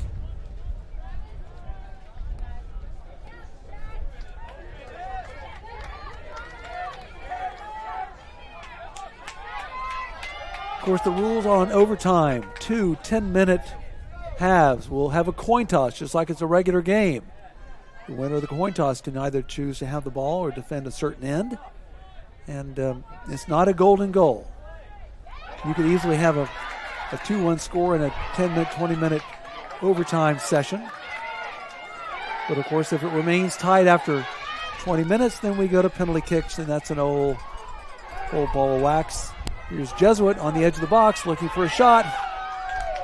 Actually, it was an Arnold player that went down, not a Jesuit player. And Jesuit, for the time being, or Arnold for the time being, relieves the pressure. 6:02. We'll call it 6 minutes, there or thereabouts. Here come the Tigers.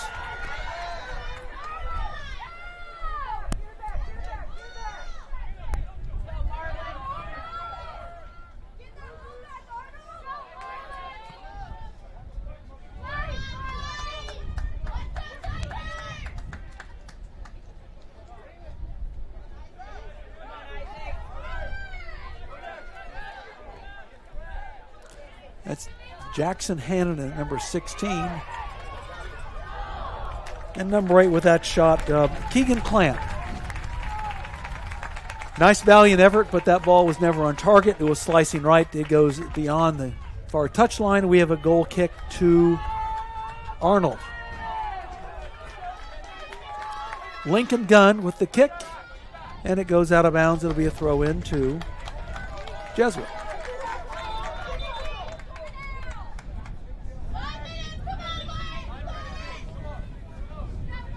Referee saying you need to go back a little bit more to have that throw in.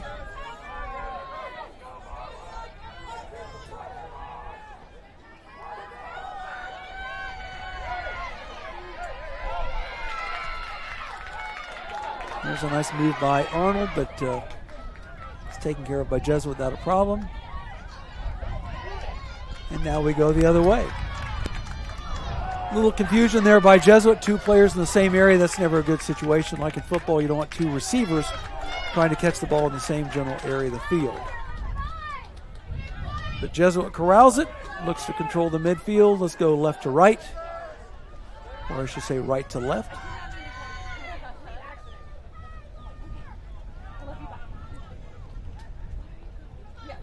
Nice little give and go. Do we have a shot on goal? We do. Is it accurate? Yes, but not hard enough. Scooped up by Lincoln Gunn, just like a shortstop in baseball. He went down on one knee and had his glove-clad hands right there to pick up the ball. And now it goes the other way.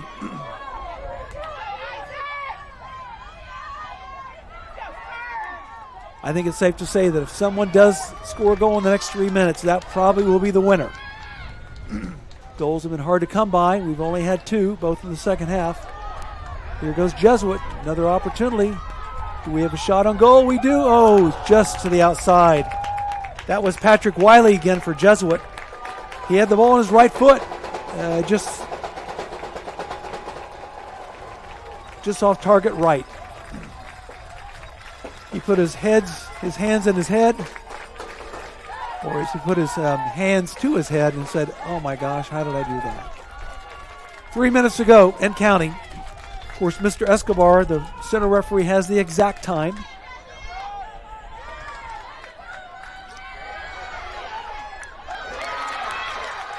Here he goes, number 88. Oh, nice defense there.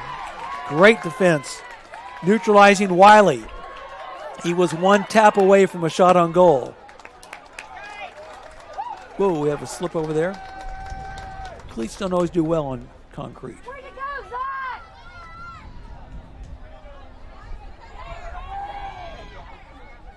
Here we go. Let's go, sir. Ball goes out of bounds. It's actually going to stay in the hands of Arnold. Just a shade over 2 minutes to go. We're tied at 1, live in Auburndale, the Class 5A championships of the Florida High School Athletic Association.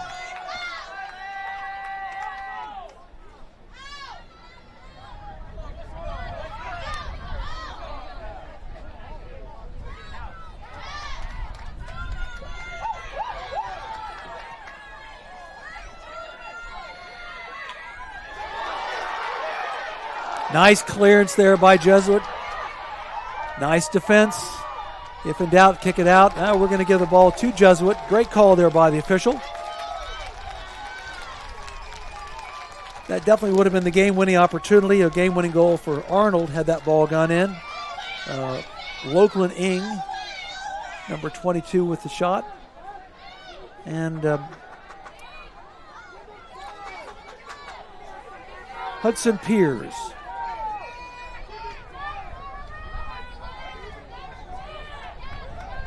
Ready for the kick as the clock winds down. He's in no hurry.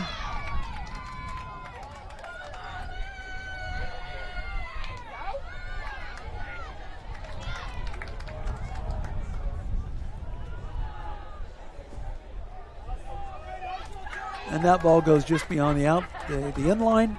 It'll be a goal kick with under a minute to play in my estimation.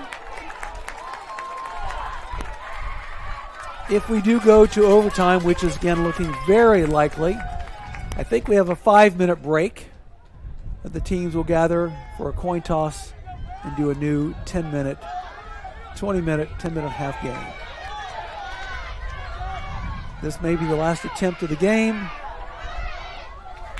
White throw in. We've probably got about 25 seconds left to do something.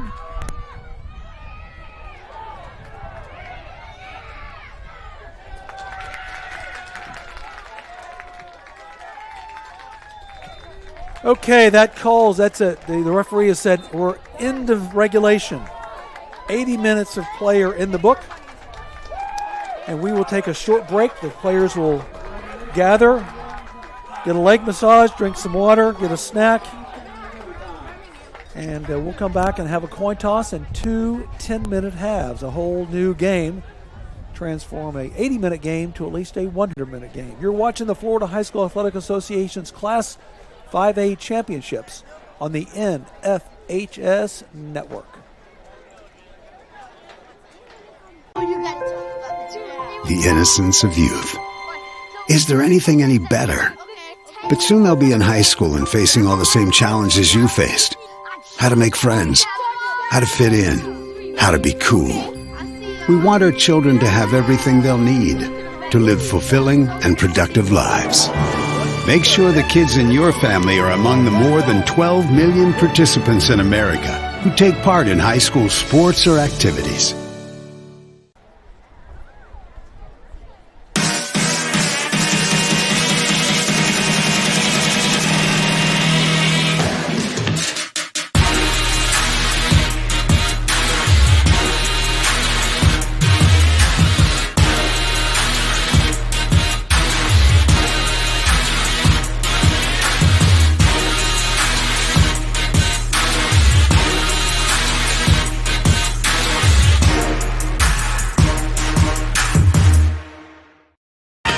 What rhymes with great? Participate. Where does greatness start? Here, in the classroom. On the stage. In the pool. On the field. Where will your greatness take you? To better grades. To more friends. Be great. Participate.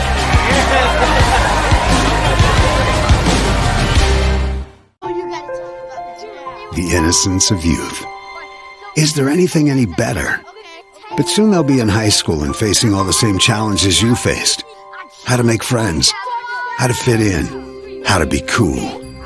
We want our children to have everything they'll need to live fulfilling and productive lives.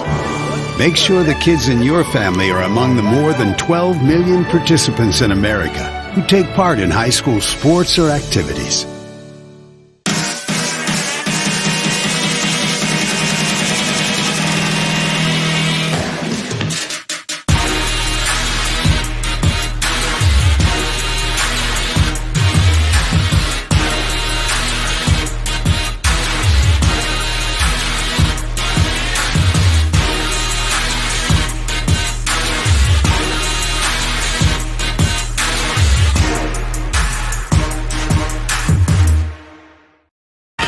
What rhymes with great? Participate. Where does greatness start? Here, in the classroom. On the stage. In the pool. On the field. Where will your greatness take you? To better grades. To more friends. Be great. Participate.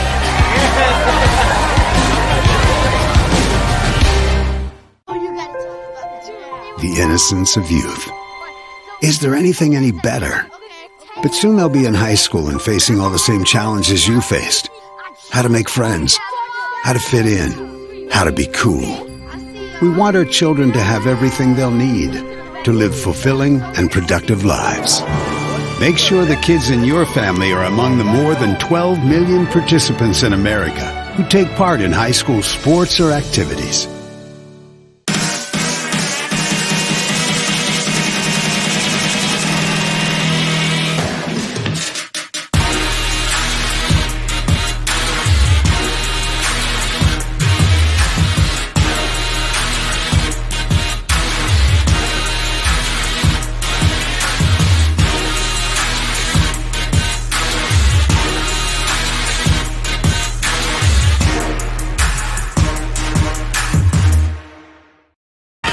What rhymes with great?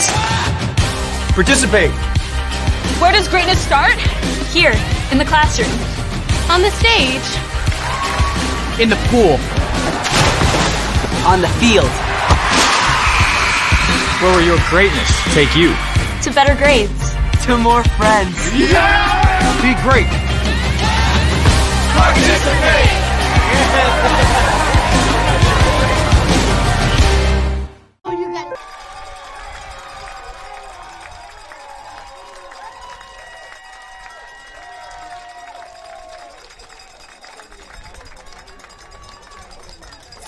Well, soccer fans, you're getting a great bang for your internet buck today because we are going to extra time here in Auburndale, Florida, the site of the Florida High School Athletic Association's Class 5A Boys Soccer Championship. One thing I neglected to mention earlier in our broadcast, this is actually a repeat, a rematch of last year's final between Arnold and Jesuit. The game did go to extra time as it did as it's doing so today. And then it went to penalty kicks, with Arnold winning in the 6th penalty kick, which would be the first sudden death penalty kick. So these two teams know each other, especially those who are juniors and seniors. Based on their geographical proximity, I think it's fair to say they have not played since last year's state championship, since Jesuit is in Tampa and Arnold is in the far western edge of Florida, very close to the Alabama border. They're in Panama City Beach. So the Tigers in white, Jesuit won. The Marlins in a black or a navy blue, or a royal blue. Should it be a navy blue? But I think it's more of a black. They have won as well. First team on the board today was Jesuit. The goal scored by Patrick Wiley, and then a few minutes later, Jesuit Arnold equalized with a goal from number 77, Travis Novak. And so with that, we have two 10-minute halves. It's not golden goal, it's just a regular game. And we'll tell you what happens if we have a tie after overtime.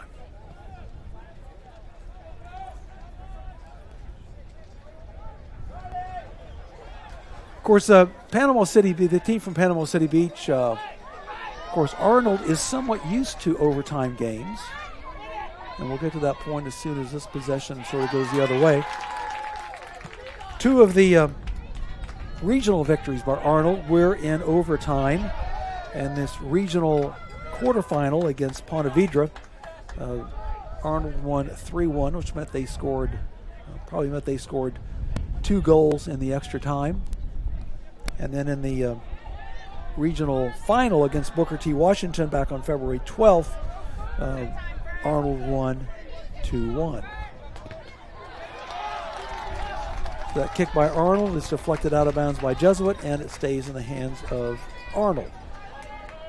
So back on February 4th, again, Arnold defeated Ponte Vedra 3-1. And then 8 days later on February 12th, they defeated Booker T. Washington 2-1.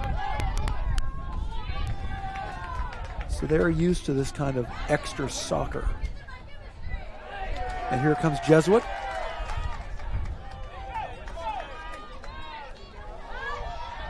Nice control. Do we have a shot by Wiley? Yes. And did it get deflected out of bounds? No. The referee says that just went high and wide. It'll be a goal kick to Arnold. Let's give the ball to number 0, Lincoln Gunn. All dressed in red. No mistake who the goalie is for Arnold today. Red socks, red shorts, red shirt, and he's probably even got some red tint in his gloves. This is the first of 2 10-minute halves. We're in overtime. Our first game today from Auburndale.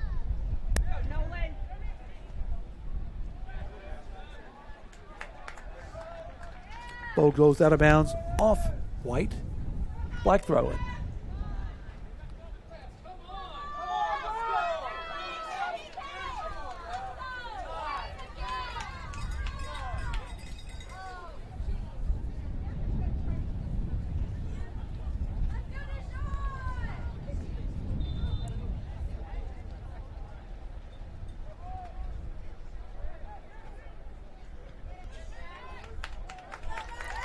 Ball continues in the hands of Arnold.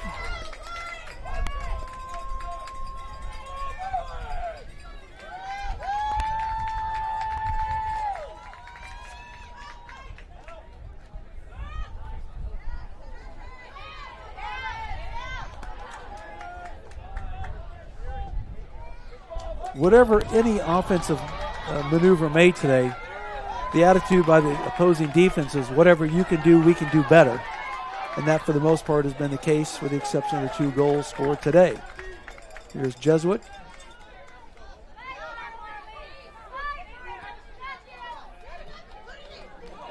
Nice little back and forth there move by Jesuit.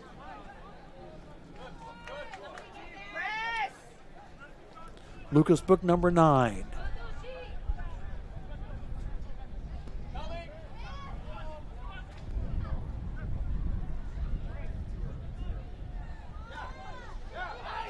Nice little maneuver there.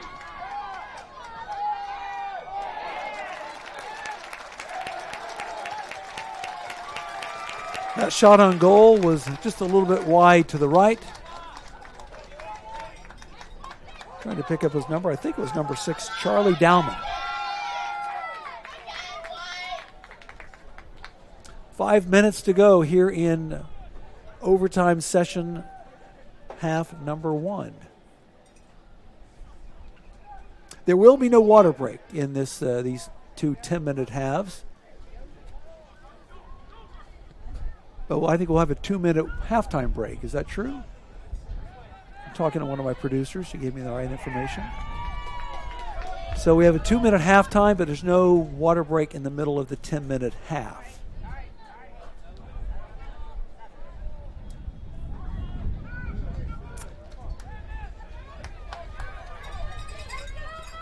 Again, Jesuit's been very patient, very methodical, very pragmatic in their movement today. I'd say they probably have controlled 60% of the possession, just on my own observation. Here comes another promising Jesuit attack. Ball goes wide to Dowman, number 6. And he kicks it off a black ankle. And he gets it back. Play carries on. Way to play possession advantage. Good decision by the referee. That was a well-officiated maneuver. And there's number 12, Evan Yaki, does a nice little right to left. Kudos to the official, Mr. Escobar. A couple times there he could have called it in favor of Jesuit, but he said, no, let's carry on. In basketball, that would have been a foul. In soccer, we just let play carry on if it's the advantage of the team in possession, not to stop the flow of play. And as a result, Jesuit did have a nice shot on goal from Yaki, but it ended up in the hands of the opposing goalkeeper. Under 4 minutes to go here in the opening half of the overtime session. Hope you've enjoyed the game. There's been moments of my commentary where I've been silent because I've been as interested in watching the game as I have been describing the game. Sometimes more interested in watching. That attempt by goal just went beyond the outstretched hands of the Jesuit goalkeeper. And now we have a goal kick to White.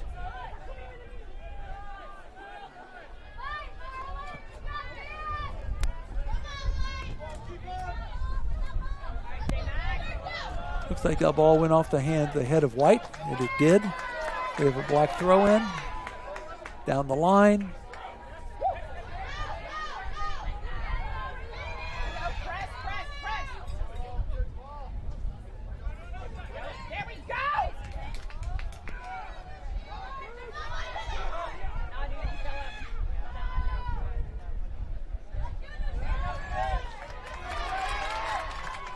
Nice maneuver there by Jesuit, but now it's back in the hands of Arnold, and down the field it goes, but it looks like it'll end up in the hands of Jesuit or Arnold.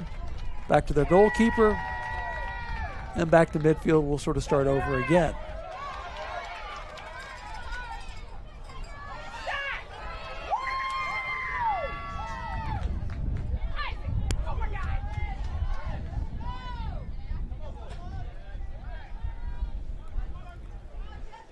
Just over 2 minutes to go. We're still tied at 1 between Jesuit and Arnold. Jesuit and White, the Tigers. Arnold in black, the Marlins.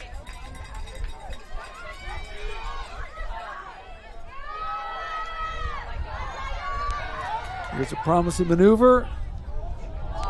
And it looks like that ball is just going to go beyond the end line. Do we have a goal kick? We do indeed.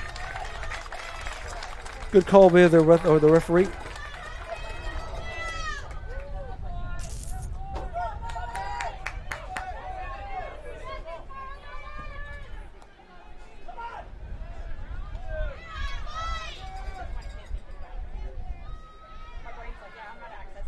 Three heads, then the ball ends up in the hands on someone's foot. And here comes Jesuit again, only to be denied by Arnold. Again, these two teams met a year ago in this final. Not only did they go to overtime, they went to penalty kicks. Arnold winning in the 6th sudden death penalty kick, so it goes down as a 1-0 win. And here's Arnold looking, Jesuit saying no, no. Nice through ball. You've got a chance here if you're Jesuit. Great defense. Lucas Book number 9 looking to capitalize. Jesuit had other plans.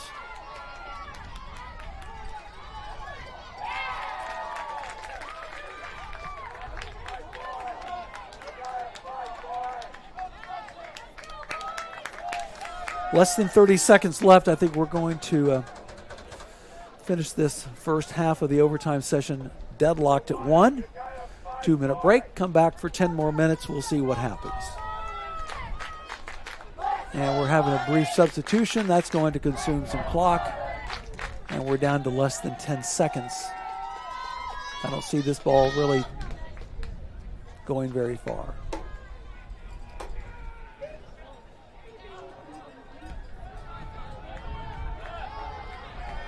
So the official clock has expired, but the referee says play on. I guess he may have stopped play because of the substitution, and now he blows the whistle.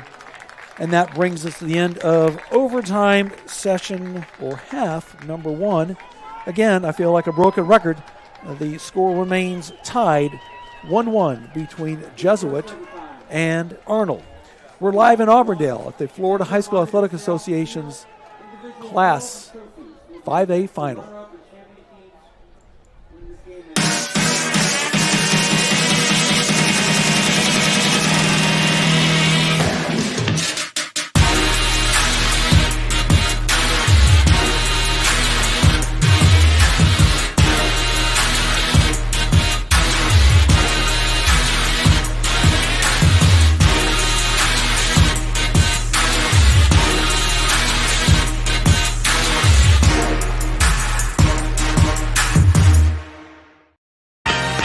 Rhymes with great? Participate. Where does greatness start? Here, in the classroom. On the stage. In the pool. On the field. Where will your greatness take you? To better grades. To more friends. Be great. Participate.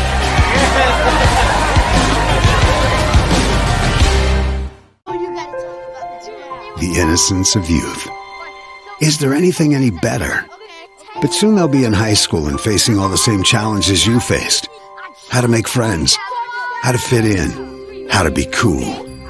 We want our children to have everything they'll need to live fulfilling and productive lives. Make sure the kids in your family are among the more than 12 million participants in America who take part in high school sports or activities.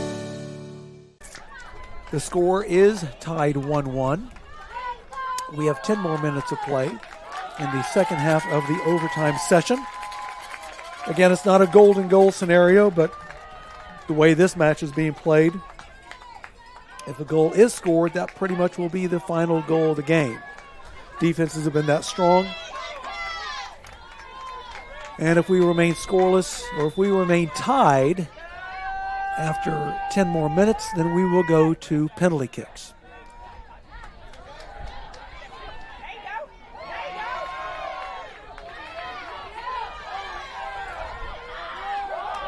Here's a nice maneuver by Arnold.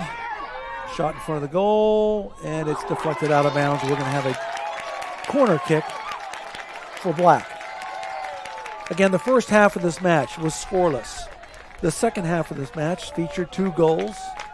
And in the first half of the overtime session, it was scoreless. We're now in our final 10-minute session. 9 minutes to go. The time does go by quickly. Corner kick, Arnold.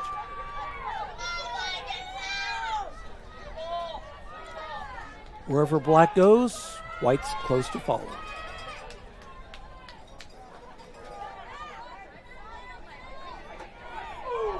Deflected beyond the field of play. Are we going to have another corner kick? Yes. No, actually, I think the ball had actually gone outside of the goalpost, and therefore it becomes a goal kick, not a corner kick. fight on the attack. There's Wiley. Wiley scored their only goal, wearing a rather unconventional number 88. Maybe that's why he wears it. He stands out. He's had 22 goals on the year, according to Max Preps. One of those was today. And we're going to throw in. I thought it was going to be a throw in White, and Wiley was not surprised. He must have touched it last. Arnold with the throw in and the header, and another header to the chest. Advantage Arnold. Advantage Jesuit.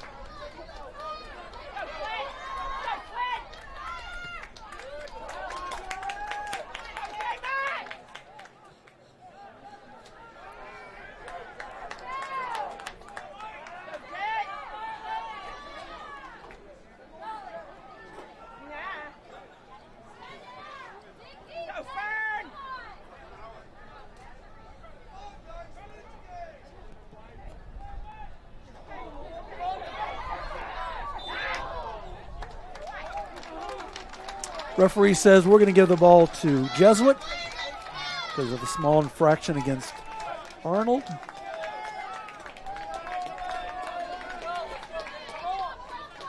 Win or lose, I think both teams will sleep well tonight after having played 100-plus minutes of soccer, state championship soccer. Up for grabs is the title Florida State champion in Class 5A. And as I mentioned earlier, not only these the two best teams in 5A, they are the two best teams in the state of Florida. Arnold ranked 1, Jesuit ranked 2. Nationally, Arnold ranked 3, Jesuit ranked 4. No surprise that we're in overtime. The score is tied 1-1.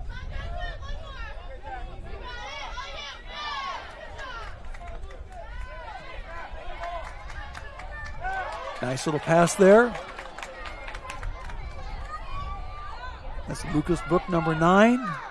Circling, looking, passing.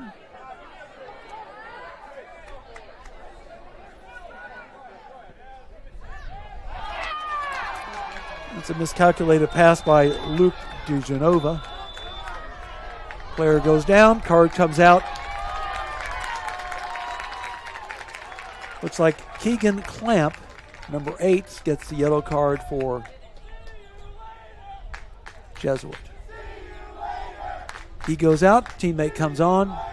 Referee does stop the clock. We've got he now requests the athletic trainer to come on board, come on the field.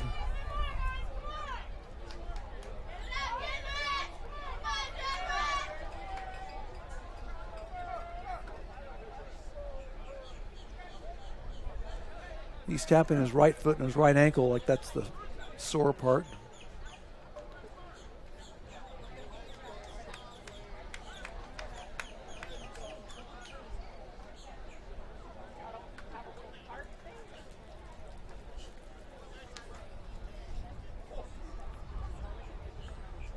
We'd like to thank our sponsors who allow us to play these FHSAA state championships here at Lake Royal Park. Team ID. The athletic trainer's doing his thing, and looks like we're going to have a bit of an extended break. So we'll take a break on the action, and we'll come back with the final 5 minutes and 55 seconds of the second overtime here in Auburndale.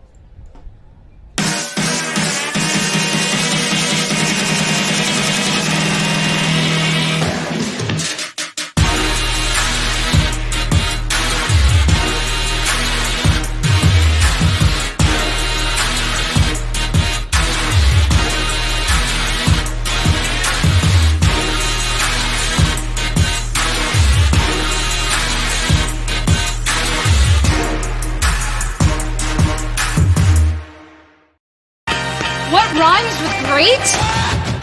Participate. Where does greatness start? Here, in the classroom. On the stage. In the pool. On the field. Where will your greatness take you? To better grades. To more friends. Be great. Participate.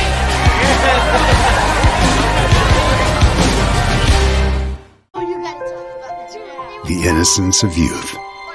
Is there anything any better? But soon they'll be in high school and facing all the same challenges you faced.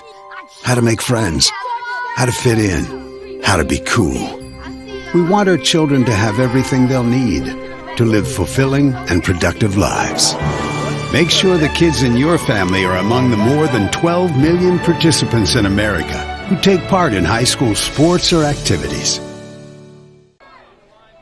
Okay, we're back in the action. We're just seconds away from a restart here in the second half of the overtime. The game's tied at 1.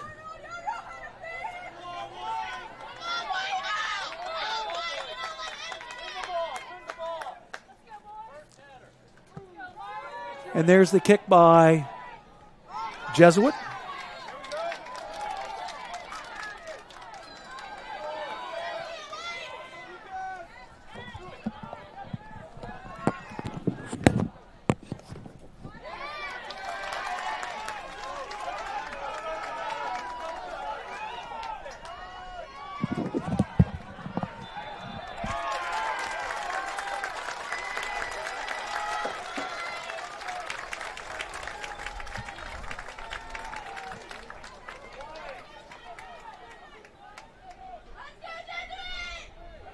All right, we have a free kicker for Jesuit.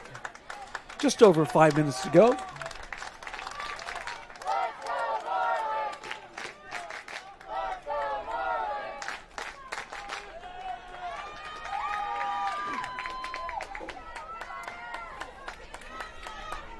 About 45 yards out from the goal.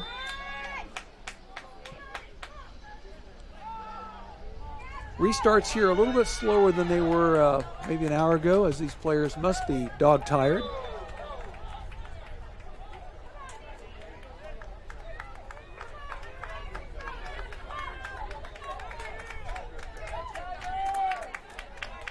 We have a slight delay in the action. We have another substitute for Jesuit.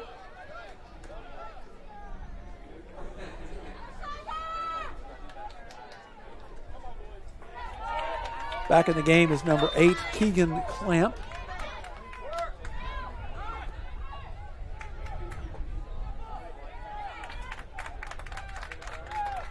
We're live from the Orlando Health Stadium at the Lake Myrtle Sports Park in beautiful, sunny, partly cloudy, Auburndale, Florida.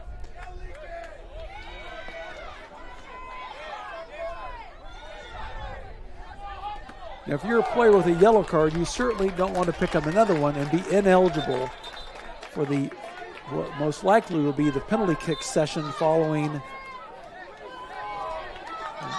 our overtime session here today.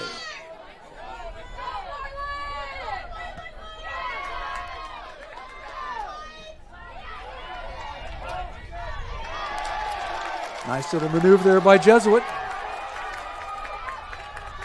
This could be a great opportunity. Clamp. Looking to kick to space, now to the far side. You got Patrick Wiley, number 88. And that's a nice takedown by Arnold. The ball stays in the hands of, or in the feet of, Jesuit. Nice give and go there.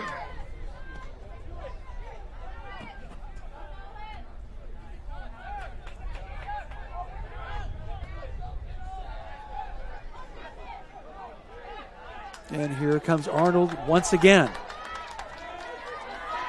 They've got great space. They've got people. But Jesuit says, no thank you. And here comes Jesuit back and forth.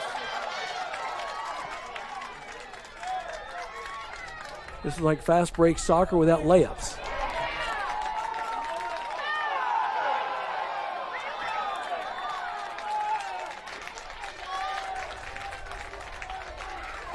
Looks like we had a trip there, and unintentional as it may be.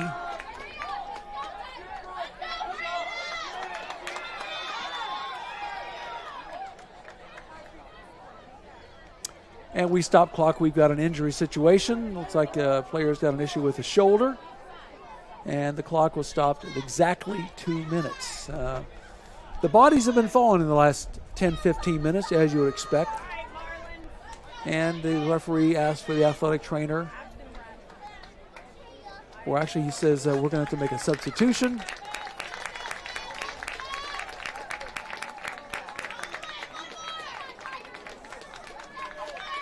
And off goes number 77, Travis Novak. He scored the 1 goal for Arnold back in the early part of the second half.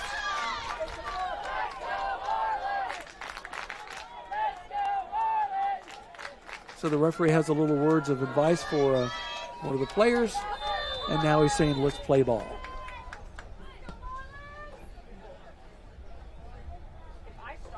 Little push in the black by number 20 of Black, but no big deal. We play advantage. A cross that goes untouched by Jesuit.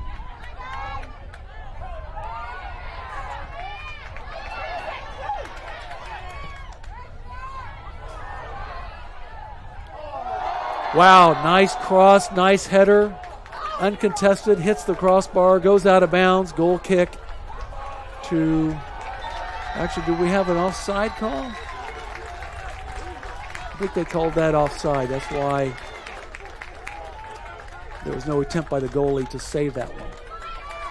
We've got about 90 seconds left of overtime play.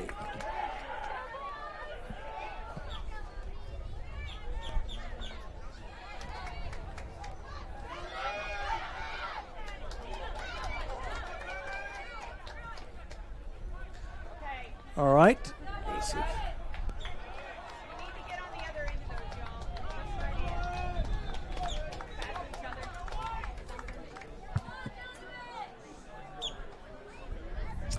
Less than a minute to go.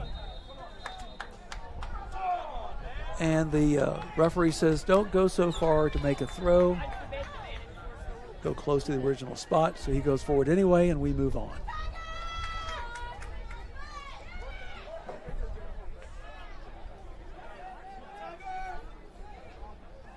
At this point in time, just don't do anything silly. Don't make a bad mistake. That may be the last attempt for Jesuit, as Arnold attempts to get the ball out of there. And the ball's still down at their end of the field.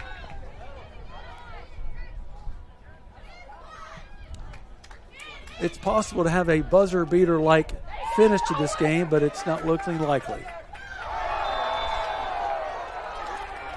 Okay, referee says, that's a good call. You can't have a kind of slide tackle from the back.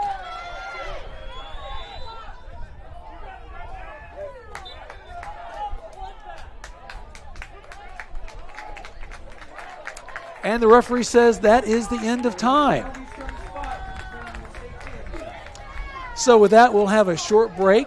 Each team will get a chance to rehydrate, maybe eat an orange or two, and we're going to come back. We're going to have penalty kicks. And the way it's going to work, we're going to have a coin toss, just like we do at the start of the game.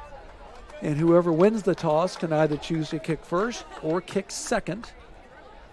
But there'll also be a decision made, I think, by the players on what goal they use. So since the wind is really not an issue today, and the elements are not favoring one side or the other, I don't think it really matters what goal we use, though I have a feeling we'll use the goal to my right. And again, each team will pick 5 players, and they'll go one at a time. It'll either go Arnold, Jesuit, Arnold, Jesuit, Arnold, Jesuit, or Jesuit, Arnold, Jesuit, Arnold. And after 5 attempts, if there's a difference, then the team that has the most penalty kick makes will be the winner. If we're tied after 5 attempts, and that tie could be at 5, 4, 3, 2, 1, or even 0, then we'll move on to sudden death penalty kicks, one at a time, 6, 7, 8, 9. That's pretty much it. So now you can see the players down there, they're stretching, they're drinking water, Gatorade, probably supplied by one of our key sponsors, Publix, which we appreciate their support. And then, most teams have one or two guys who kick penalty kicks on a regular basis, but rarely does a team have 5 experienced players with penalty kicks. So there is a certain amount of nervousness involved. And, of course, there's nervousness involved for the goalie because they're usually guessing the ball is going to go to the left or the right. And sometimes the goal goes right at the goalie, and sometimes that goalie dives left or right. And had they stood there, they would have had the save. And as a former goalkeeper myself, I sort of understand that mindset. So, again, we're live in Auburndale, if you don't know already, at the Orlando Health Stadium. And this is the first of 4 state championship matches we're having today. This one kicked off at 10. We also have games at 1, 4, and 7. And it looks likely that our second game is going to start soon after this first game. Again, teams are huddling, they're praying, they're rehydrating, they're pumping each other up, and the coach is working on that list, if he hasn't worked on it already, on which players will take those 5 kicks.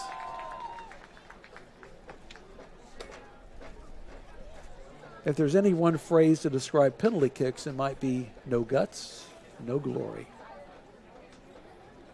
Of course, the rule in the penalty kicks, the goalie is allowed to stand on the line. They can stand behind the line, but they cannot move left or right until the ball is struck. And they're definitely not allowed to go in front of the line. Of course, that determination is made by the referee. And again, they've done a fantastic job. Jorge Escobar from the Greater Miami Athletic Conference has been our center ref, and his 2 assistant refs on the sidelines have been Rick Richardson and David Vardy, and the 4th official has been Dawson Hinkle. Richardson and Vardy come from the high school sports officials of Central Florida, and Dawson Hinkle is affiliated with a more local group. It's the Central Florida Ridge Soccer Officials Association.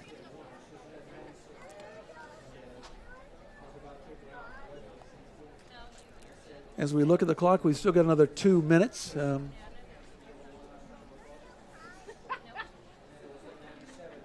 Let's just soak in the atmosphere and the beauty of Central Florida on this late February afternoon.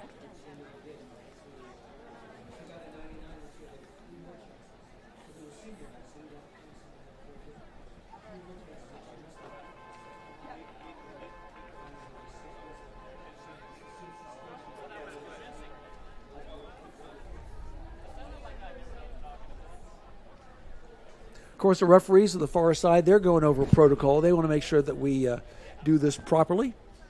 And they have to be prepared for the fact that we may go to sudden death penalty kicks, as this match did last year with these 2 teams on this field. It's like deja vu all over again.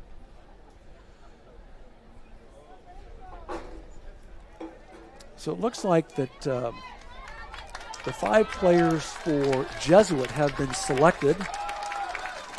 I'm not sure their order, but I see number 17, Jonathan Gayani. Number 12, Evan Yaki.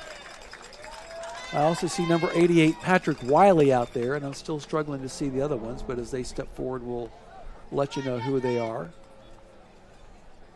But they're trying to score goals, and their goalie, Hudson Pears, is looking to stop them.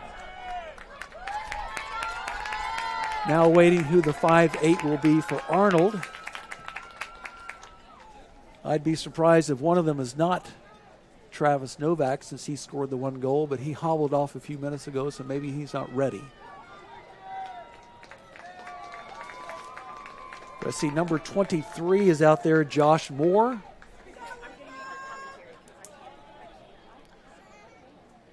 And as they step forward one at a time, so we're actually going to use the goal that I did not expect.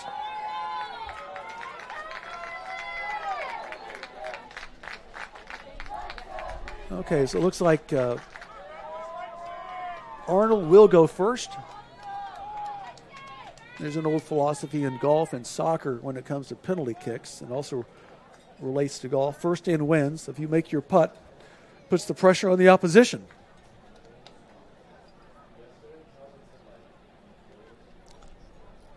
So the referees are just going over the rules, policy, procedure, protocol. With both goalkeepers, they give each other a high five, say good luck. And now we're about to begin.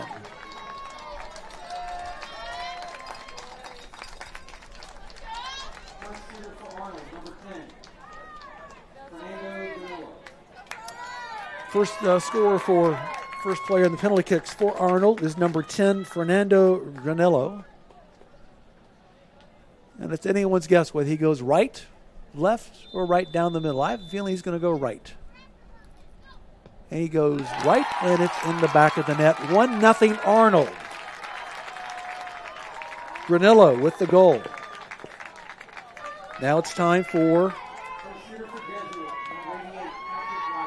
Patrick Wiley, number 88, their one goal scorer, is up first.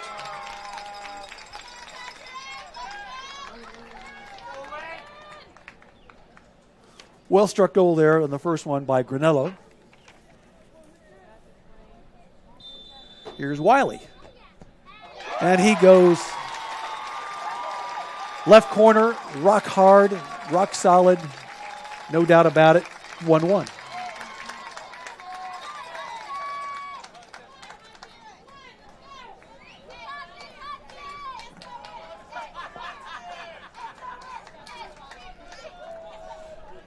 Now for Arnold, looks like we have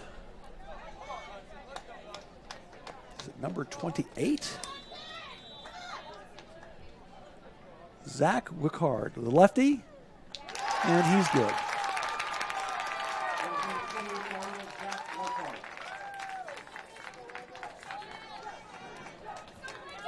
(2-1) Arnold.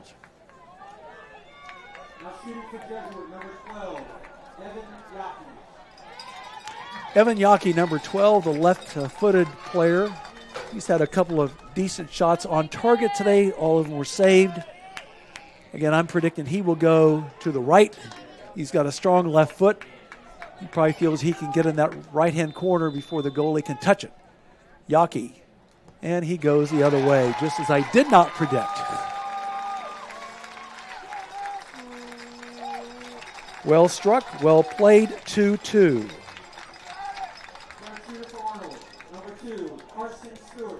Carson Stewart is now the scorer for Arnold.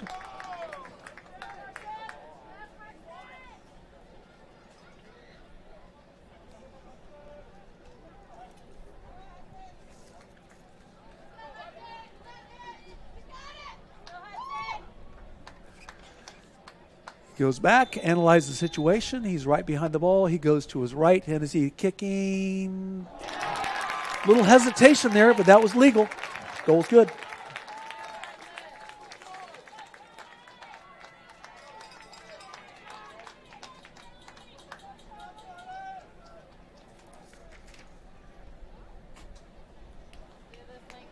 Shooter for Jesuit, number 6, Charlie Dowman.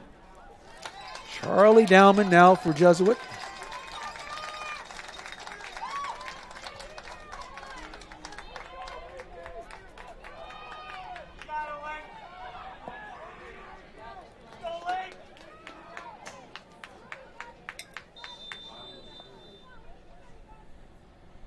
This to make it 3-3. And it is saved. Advantage Arnold. After 3 attempts, Arnold has 3 goals and Jesuit has 2. Now the pressure's on the Jesuit keeper to save one as well.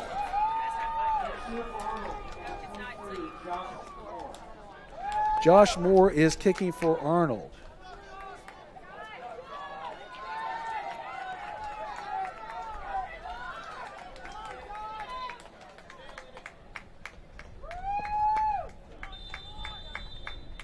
He's a right-footed kicker. Where is he going to go? And he goes to the far right side, just beyond the outstretched arms of the diving goalkeeper. It is now 4-2. If this next kick does not go in, Arnold wins. Keegan Clamp for Jesuit.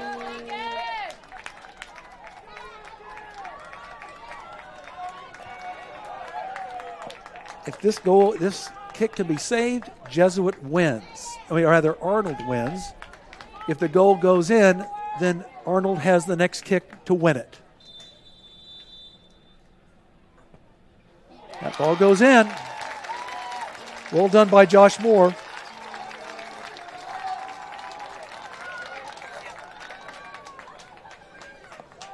Right now it's 4-3.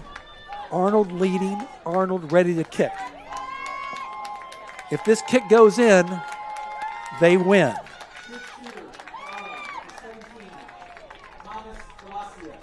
Thomas Galacia, their leading goal scorer, number 17, with the chance to clinch the state championship for the Marlins.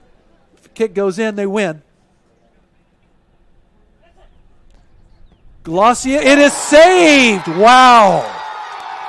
Wow! What a clutch save by Hudson Pears. Looked like he was leaning to the right, and then all of a sudden he went back to his left. He snagged it right on the goal, just inches before crossing the line. Now it's 4-3. This to tie it, to send it to Jonathan Dayani here to extend the match. If he makes it, we go to sudden death picks. If he misses, the game is over. And the game is over. It goes high above the net. Arnold, FHSAA Class 5A champions.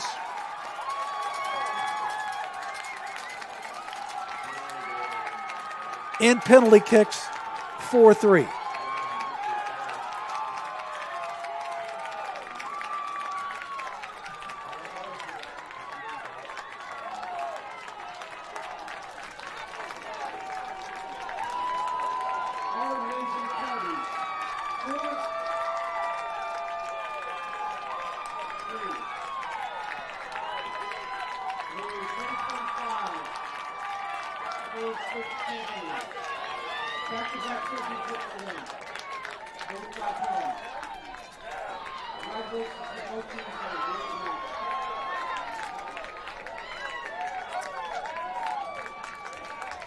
Again, well done and congratulations to the young men from Panama City Beach.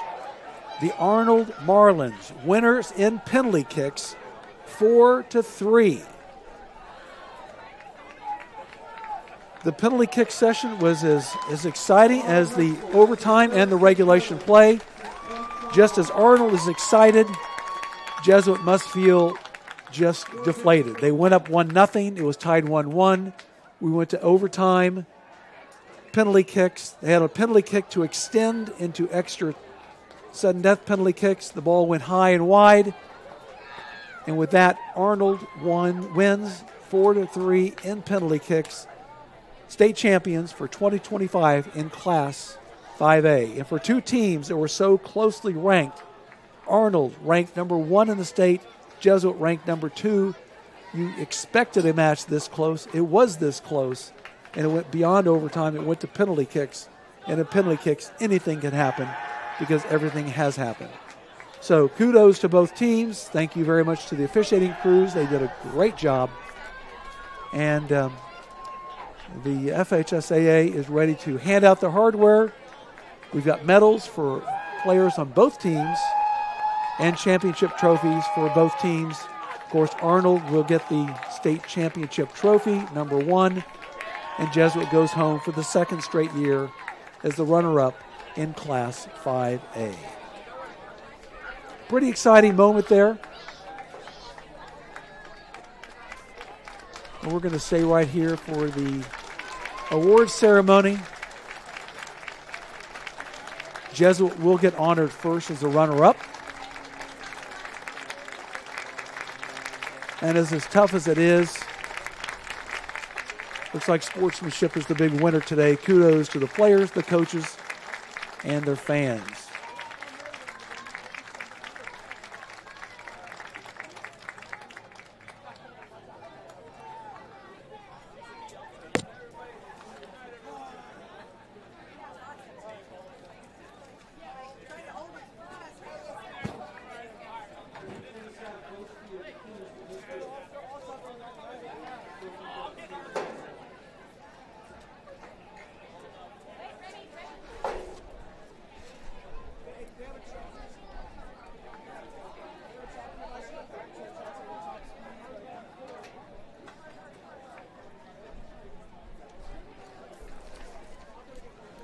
Number 17 for Jesuit, Jonathan Diani. He unfortunately missed that last kick, but his teammates are quick to console him and let him know it could have happened to anyone.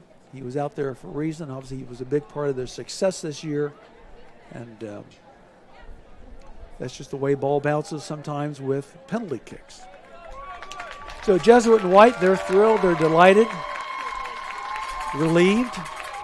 Now two-time state champions, and Jesuit a two-time state runner-up.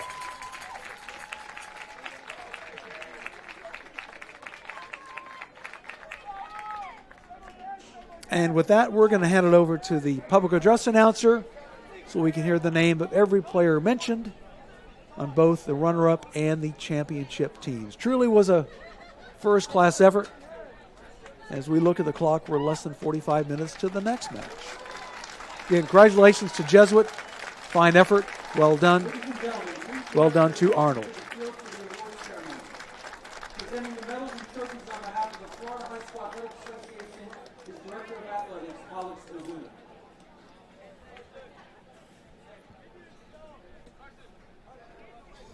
For your 2025 runner-up from Jesuit High School, number 0, Hudson Harris. Number 0, Liam McLaughlin. 1, A.J. Paredes.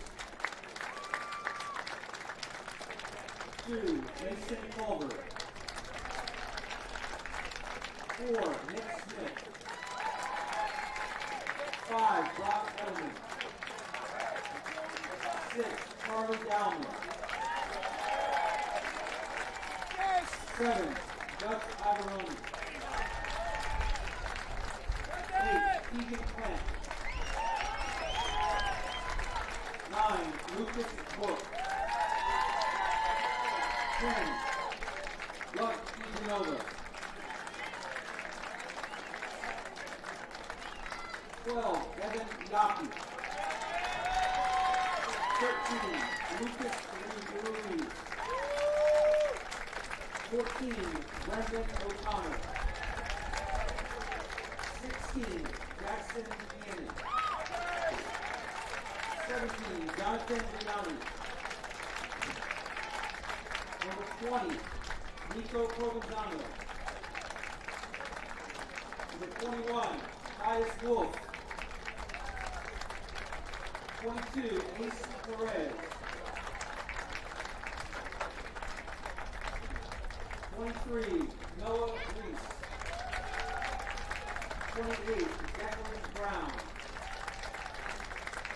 Number 29, Tyler Trombley. Number 41, Jacob Iacano.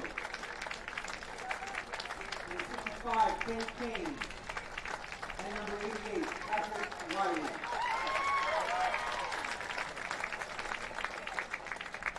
If you can have head coach Eric Sims please come with your captains to grab the trophy from Mr. Alex Ozuna.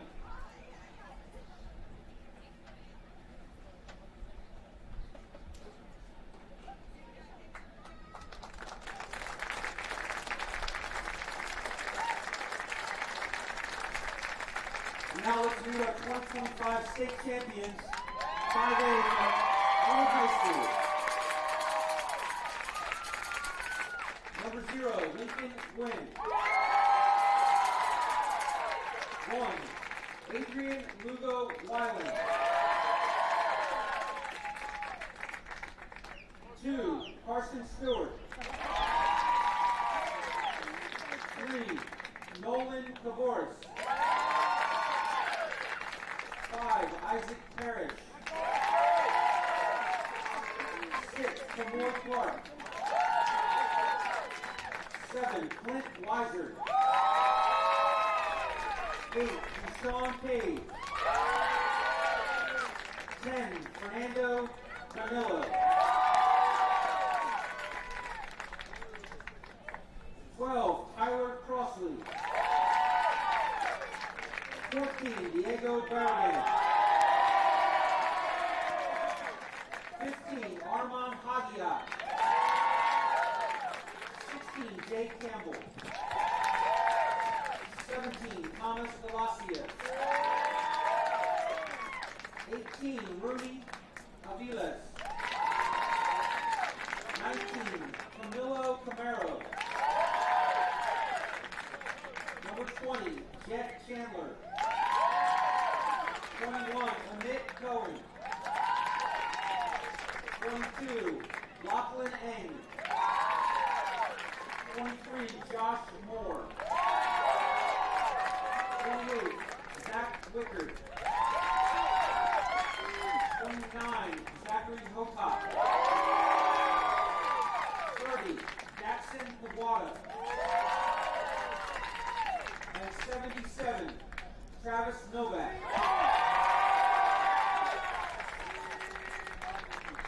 Now we can have the team captains and head coach Jonathan Hammond come and grab your 2025 5A state championship trophy.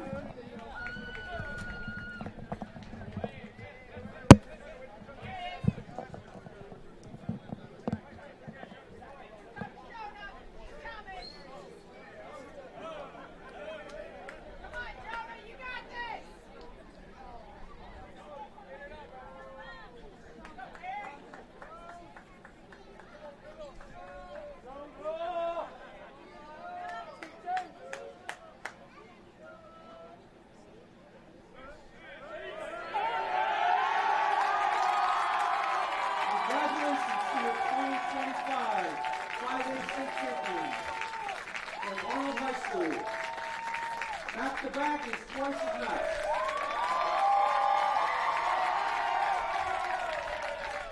Thank you all for attending today's match.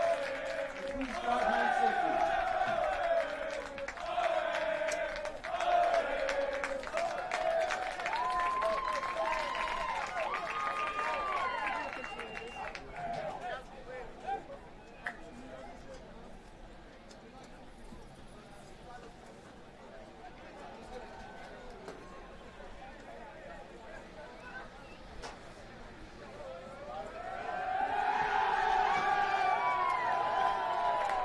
All right, soccer fans, I think we had everything that we expected, had wanted, had dreamed for, and then some. Well-played match, went to overtime, went to penalty kicks. If they played this game all over again tomorrow, you easily might have a different result. But what we have is that Arnold has won 4-3 in penalty kicks, and they are the 2025 Florida High School Athletic Association's Class 5A Boys Soccer Champions. Congratulations to the young men from Panama City Beach, Florida. Safe travels home. Again, kudos to Jesuit, the Tigers from Tampa, for a tremendous, well-played match. Just wasn't their day today, but you never know. It might be their day next year. So on behalf of our entire crew with the NFHS Network, I'm Mike May, and it's been a pleasure bringing you this broadcast, and we'll be back soon for the next match, which starts around 1 p.m., the girls' 5A match. Until then, enjoy the rest of your weekend, and hopefully we'll see you back in a few minutes for match number 2. He's going to take it himself for a championship. A double play wins it from Fraser. Turn it to the end zone. What a catch. Micaiah touchdown.